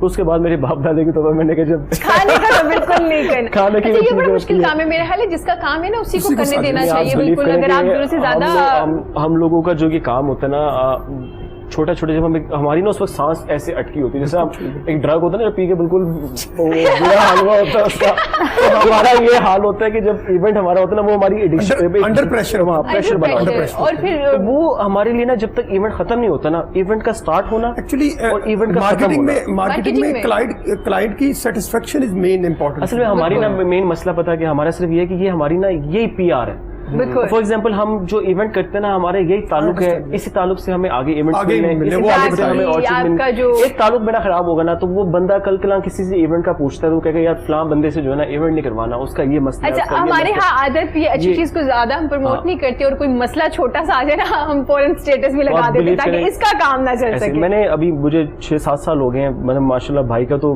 10-12 साल का एक्सपीरियंस है, लेकिन मैंने जितने कम वक्त में जो कुछ सीखा है ना, आप बिलीव करें इतना कंपटीशन है और आए दिन इतना कंपटीशन भर रहा है। अभी तो 2020 तो बिल्कुल सादगी वाला आ गया ना, जैसे पुराने जमाने का सिस्टम होता है, इतना कंपटीशन भर गया है कि अब लोगों को आपको पूरा उनका अलिफ से लेके ये तक सुननी चाहिए। आप सारी A to Z, अब ज्यादातर अब हमारी जो यहाँ पे फैमिलीज के फंक्शंस होते हैं ना वेडिंग के, अब वो लोग ये नहीं कहते कि जी हमें सिंपल मेहंदी बारात वलीमा नहीं चाहिए, अब वो कहते हैं हमें वो फॉर एग्जांपल आपके कोई फैमिली मेंबर का इवेंट है, या मुझे उस तरह का सेटअप नहीं चाहिए, उसे मुझे different चाहिए। डिफरेंट चाहिए, उससे हट के होना चाहिए, मुझे उस तरह की चीजें नहीं चाहिए। Exactly, तो ये ये बड़ा चीजों को मसला ना है। हमने फिर मैंने उसको डिजाइन करना, मैनेज करना, फिर टीम बड़ा के साथ मुश्किल करना। मतलब आप मुझे ये बताएं कि आपको याद हो कि लाहौर में शीशे कैफे के खिलाफ कैंपेन थी, जी। ऐसे ही वो आई वाज स्टार्टेड इन 2010, 11, 12, और अल्लाह का शुक्र है कि लाहौर में नहीं पूरे पाकिस्तान में शीशा कैफे को बंद करवाया मैंने। जी। लाहौर हाई वो कोर्ट से अलग बात है कि लोगों ने 2-3 शुरू केस कर जीते, दिए। सुप्रीम कोर्ट से केस जीता, शीशे की इंपोर्ट पे भी पाबंदी है। जी। अभी वो नजर तो आता है, लेकिन मुझे ये बताएं कि उस वक्त जब हमने कैंपेन स्टार्ट की, इवेंट कंपनी जो होती थी, इवेंट मैनेजमेंट कंपनी, शीशा एंड ऑक्सीजन वहाँ ला के रखती थी पहले जब आते थे। तो अभी भी मैंने ना, मुझे 3-4 वीडियो पिछले महीने किसी ने दोस्तों ने शेयर की कि लॉकडाउन से पहले किसी के घरों में शादियां थी, क्वाली हो रही थी, क्वाली के दौरान वो जनाब खवातीन जो शीशा पी रही हैं बहुत ज्यादा, और कुछ लोग ऑक्सीजन के झटके ले रहे हैं। मैं आपको एक बात तो वो बताऊं? मुझे बताएं, वो इवेंट असल मैनेजमेंट में ये जो चीज़ होती है ना, ये मैंने आपको सबसे पहले ये बात की है, हम लोग फॉलो करते हैं फैशन को, हम लोग फॉलो करते हैं अपने जो यूरोपियन स्टाइल, जो दूसरे स्टाइल होते हैं ना, हम उनको फॉलो। अब बाहर चले जाएं, अब एग्जांपल यूके, यूएस, कनाडा कहीं भी चले जाएं, वहाँ पे ये चीज़ कोई बंद नहीं है। आप जाके बैठे, आप देखें फैमिलीज में लोग बैठ के आराम से शीशा पी रहे होते हैं। नहीं, लेकिन एक बात मैं यहाँ नहीं बैठा, देखिए मैं यूके की बात करता हूँ, एजवेयर रोड के ऊपर दुबई में या गल्फ में किसी कंट्री में, अमेरिका में, नॉर्वे, बाहर बैठे हैं शीशा लगा के पी रहे हैं सारे हुक्का, साथ शराब की दुकान है, कोई जरूरत नहीं करेगा वहाँ से शराब की बोतल लेके उस शीशे में डाले, वो लॉ है ना वहाँ पे, कोई जरूरत नहीं करेगा वो उस चिलम के ऊपर चर्च रखे। हमारे यहाँ तो ये है कि जनाब शराब पानी के अंदर, वो शीशे के अंदर वो सुराही में पानी की जगह शराब, ऊपर चर्स और साथ एवल और डेजिपाम के इंजेक्शन लगाते हैं। इस वजह से हमने शीशे को बंद करवाया। लेकिन ये मैंने जितने मेरे इवेंट्स हुए ना, मैं जितने भी इवेंट्स हुए ज्यादा डोज लेना, मेरे जितने भी इवेंट्स जो मैंने खुद से किए उसमें मैंने कोई ऐसी चीज नहीं देखी ना। मैंने अपने इवेंट्स में अच्छा, अब इसमें एक चीज है कि फैमिलीज के पास घरों में मौजूद है, क्योंकि खवातीन को ये लगता है या मर्द हजरात को कि शीशा जो पीना है वो हुक्का पीने के बराबर, जैसे हमारे बुजुर्ग पिया करते थे, तो ये शायद कोई नशा नहीं है, जबकि इसकी जो है WHO की रिपोर्ट बताती है कि 1 घंटे का जो सेशन है शीशे का जी, वो 200 सिगरेटों के बराबर है, 150 से लेकर 200। उसकी वजह ये देखे, आपने सिगरेट का बबल जो है धुआं छोटा, और आप जब शीशे का लेंगे तो उससे बड़ा। अभी जो WHO बता रहा है आपको 2-3 दिन पहले भी कि स्मोकिंग और खासकर ये पाइप जो आप इस्तेमाल करें, ई सिगरेट एंड देन शीशा, ये ज्यादा डेंजरस है, ये क्रोनिक की तरफ आपको लेके जा रहा है। बिल्कुल ठीक हो गया। अच्छा, किरण से भी पूछेंगे। किरण, जैसे मैंने आकिब से सवाल किया, कुछ एक ऐसा इवेंट या शादी के बारे में बड़े यादगार होता है, तो कोई ऐसा कॉन्सर्ट या कोई एक ऐसा इवेंट जो आपके लिए बड़ा यादगार हो, जहाँ की ऑडियंस या तो बहुत अच्छी हो या फिर बहुत ही अच्छी हो? दो तरह के अच्छे होते हैं ना? 2 तरह के लोग मिलते हैं फील्ड में, अच्छे भी मिलते हैं, बुरे भी मिल जाते हैं, लेकिन अभी तक तो ऐसा कुछ नहीं हुआ। अच्छा इनकी जो जिस तरह की ये सॉन्ग्स वगैरह क्लासिकल जो सिंगिंग होते हैं, ये सब होते हैं बैठ के सुनने वाले लोग। तो वो बैठ के सुनने वाले होते हैं, वो होते बैठ के सुनने वाले। वैसे वहां से हमारे आगे जो बच्चे होते हैं ना, ये हो जाता है कि मैं लेट कभी कभार पहुंचती हूँ तो फिर बड़ा उनको शदीद वेट करना पड़ता है। ये तो किरण, क्या वजह है लेट पहुंचने की? ये म्यूजिशियनों की वजह से हो जाता है, कभी म्यूजिशियन नहीं पहुंचे, ठीक है, रास्ते में है, या मैं जल्दी पहुंच गई हूँ, इस तरह होता है। तो आप मुनासिब समझती हैं कि आप ही लेट पहुंचे, म्यूजिशियन पहले पहुंचे तो ज्यादा अच्छा है? नहीं, कभी वो हमें लेट कर देते हैं, कभी हम हो जाते हैं। ठीक हो आजकल गया। तो इसमें दूर इवेंट हो तो फिर चोली दामन का साथ है वैसे। हाँ बिल्कुल, साथ साथ ही होना आजकल तो चाहिए। इवेंट्स में ना ये अब देखते हैं ना, जब हम प्री वेडिंग की बात करते हैं तो उसमें ना डिमांड बहुत होती है। डिमांड कि आप एक वो बैठे होते हैं ना, वालिदैन बैठे होते हैं, आप बच्चों बताओ कि आपने क्या सुनना पसंद करना। वो मामा मैंने भंगड़ा, मैं इस तरह का, क्योंकि इंटरनेशनल आर्टिस्ट को हम काफी प्रमोट यहाँ पे लेके आते हैं, काफी ज्यादा आए हैं पंजाबी तो यहाँ पे singers फिर भी वो कुछ वालिदैन होते हैं, कहते हैं जी नहीं हमने क्लासिकल सुनना है, तो वो हमने हर चीज़ की ऑप्शंस रखी होती हैं। क्या फॉर एग्जांपल अब क्लासिकल सेक्शन में होता है तो हमने ये सुनना है, कवाली में, अब वो कवाली में ना एक किस्म की ये चीज़ पूरी हो जाती है, पूरी हो जाती है। अब कवाली में देखते हैं ना, वो ऐसा स्टाइल बन गया ना कि वो बंदा बस वो तो सुर में, जिसको समझ ना भी आ रहा वो भी कहता वाह वाह वाह। ठीक हो गया, जिसको नहीं। हाँ, वो एक कुछ लोगों ने कवाली को कोई और मतलब लेना शुरू नहीं, कर अब दिया ना। न्यू जनरेशन जो है ना वो जौक पुराना भी रख रही है। अच्छा, वो न्यू जनरेशन जो पुराना है ना कवाली को बहुत उठाती है। अब वो बैठ के वो जो भी वो कवाल के पास बैठा होगा जोर से, वो जिस स्टाइल के ऊपर उसने वो करना होता है ना, तो वो तबले को कहते हैं जोर से बजाओ, ऊपर से वो डिफरेंट लोग आए होते हैं, कोई शरूर में होता है, कोई नहीं भी होता, कोई ये भी कहता है बंद करो, ये क्या लगाया हुआ है। ठीक हो गया सर। अब हम थोड़ा हल की तरफ आते हैं कि नए आप कौन कौन से काम कर रहे हैं। यूनिवर्सिटीज चूंकि अभी तो बंद है, तो ऑनलाइन भी कोई सिस्टम शुरू किया है अवेयरनेस का? ऑनलाइन सिस्टम तो नहीं है, लेकिन अभी ये जो सबसे बड़ा जो फेस कर रहे हैं ना इस वक्त, ये जो सड़कों बागों पार्कों में इस इशू को इसकी तरफ देख रहे हैं जी। इनके लिए फूड यानी पानी खुराक का कि किस तरह, मेरी कोशिश है कि लाहौर में मैं 3 फूड पॉइंट बनाना चाहता हूँ कि ड्रग एडिक्ट्स को एक वक्त का उन जगहों पे, मैं लाहौर में 120 एरिया को कवर नहीं कर सकता, मैं चंद एरिया जो बड़े हैं वहाँ फूड पॉइंट बनाना चाहता हूँ कि यहाँ से इनको एक टाइम का खाना और पानी मुयस्सर हो, सिर्फ इनकी यही खुराक एक टाइम की। उसके बाद ये है कि इनकी रिहैब के लिए इनको कोई ट्रीटमेंट सेंटर लेने के लिए तैयार नहीं है, ना गवर्नमेंट लेवल पे ना ये जितनी देर जिंदा रहने इनकी किसी ना किसी तरीके से हेल्प की जाए, क्योंकि ये नशे के बगैर जिंदा नहीं रह सकते, या ओवरडोज होंगे तब भी मरेंगे, अगर इनको नहीं मिलेगा तब भी मरेंगे ये। तो लिहाजा कि जितनी देर ये रह सकते हैं, अल्लाह ताला ने इनको ज़िंदगी दी हुई है, ये रहें। बड़े लोग कहते हैं जी गवर्नमेंट इनके लिए कोई बहुत बड़ा कोई ऐसा सिस्टम बनाए। देखें, अभी तो मैंने इस लाहौर की रिपोर्ट शुरू की है ना, रिपोर्टिंग जी, आप बिलीव करें मैं अगले महीने से पंजाब के 10 शहरों की कर रहा हूँ रिपोर्टिंग, बड़े शहरों की। जब मैं 10 शहरों की रिपोर्टिंग करूंगा एविडेंस बेस्ड कि इतने इस शहर में मरे हैं, आप कोरोना को भूल जाएंगे, अब ये कहेंगे कि मनशियात से हजारों लोग मंथली मर रहे हैं महाना बेस पे। अभी आप ज्यादा काम कर रहे हैं, सिर्फ वो भी एविडेंस बेस्ड जिसकी FIR की कॉपी है हमारे पास, और जो जिनको दफनाया गया है ईदी की तरफ से। इसके अलावा फिर हमारी अपनी एक टीम है जो जाती है मुख्तलिफ जगहों पे। इसके साथ साथ फिर हम अभी लॉकडाउन जब नरम होगा, जो हेल्थ प्रोफाइल सिस्टम है स्कूल कॉलेज यूनिवर्सिटी उसको हम रिवाइव करवाएंगे। अभी तो कोर्ट में केस है, कोर्ट ने बड़ी अभी डायरेक्शन देनी है। पेरेंट्स के लिए हम ट्रेनिंग प्रोग्राम शुरू करवाए हुए हैं हमने पहले, टीचर के लिए हमने टीचिंग स्किल के प्रोग्राम शुरू करवाए, उनको शुरू करना है हमने दोबारा। यूथ के लिए हमने बेसिक लाइफ स्किल की ट्रेनिंग शुरू करवाई है, वो करनी है। बहुत शुक्रिया सर। मैं चाहूंगी प्रोग्राम के एंड पे छोटा सा एक मैसेज जल्दी से। मेरा मैसेज यही है पेरेंट्स के लिए जी कि जब वालिदैन अपनी जिम्मेदारियों से उदाबरा होंगे तो सोसाइटी में बेहतरी आएगी। हम हुकूमत पे अदारों पे इल्ज़ाम लगाते हैं, अपने आप को जिम्मेदार नहीं ठहराते।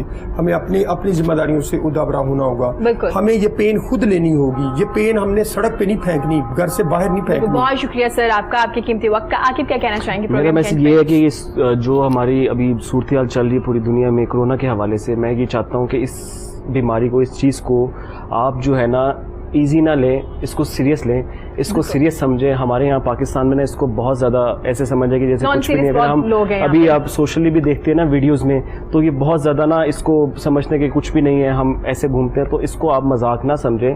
आप अपना इतना ख्याल ना करें। आपको इतना है ना कि मुझे अपने आप से कुछ नहीं है। अपने घर में जो आपके वालिदैन हैं, आपके जो बुज़ुर्ग हैं, उनका ख्याल करें। उनके लिए ये चीज़ बहुत ख़तरनाक है, बच्चों के लिए बहुत ख़तरनाक है।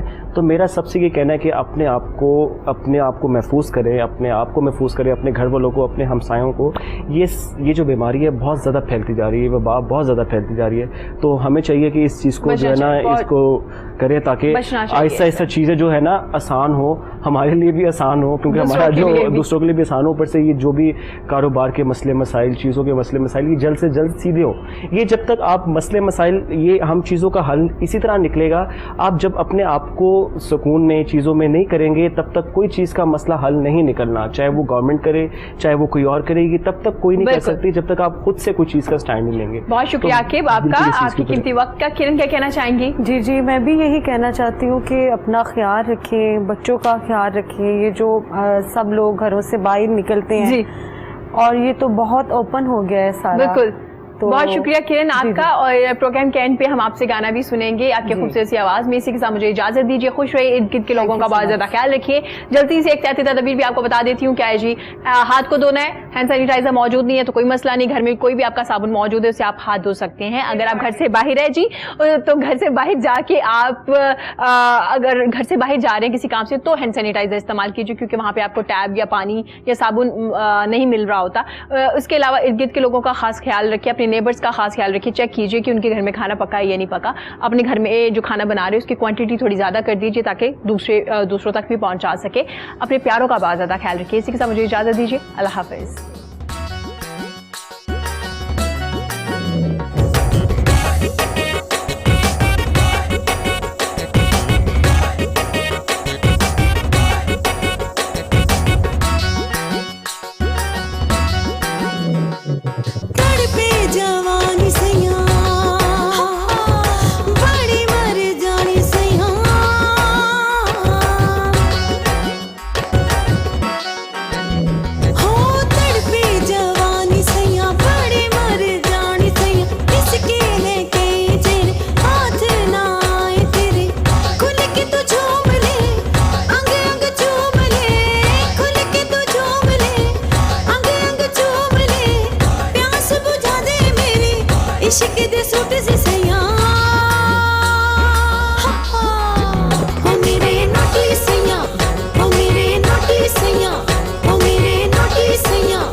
इश्क दे सूट से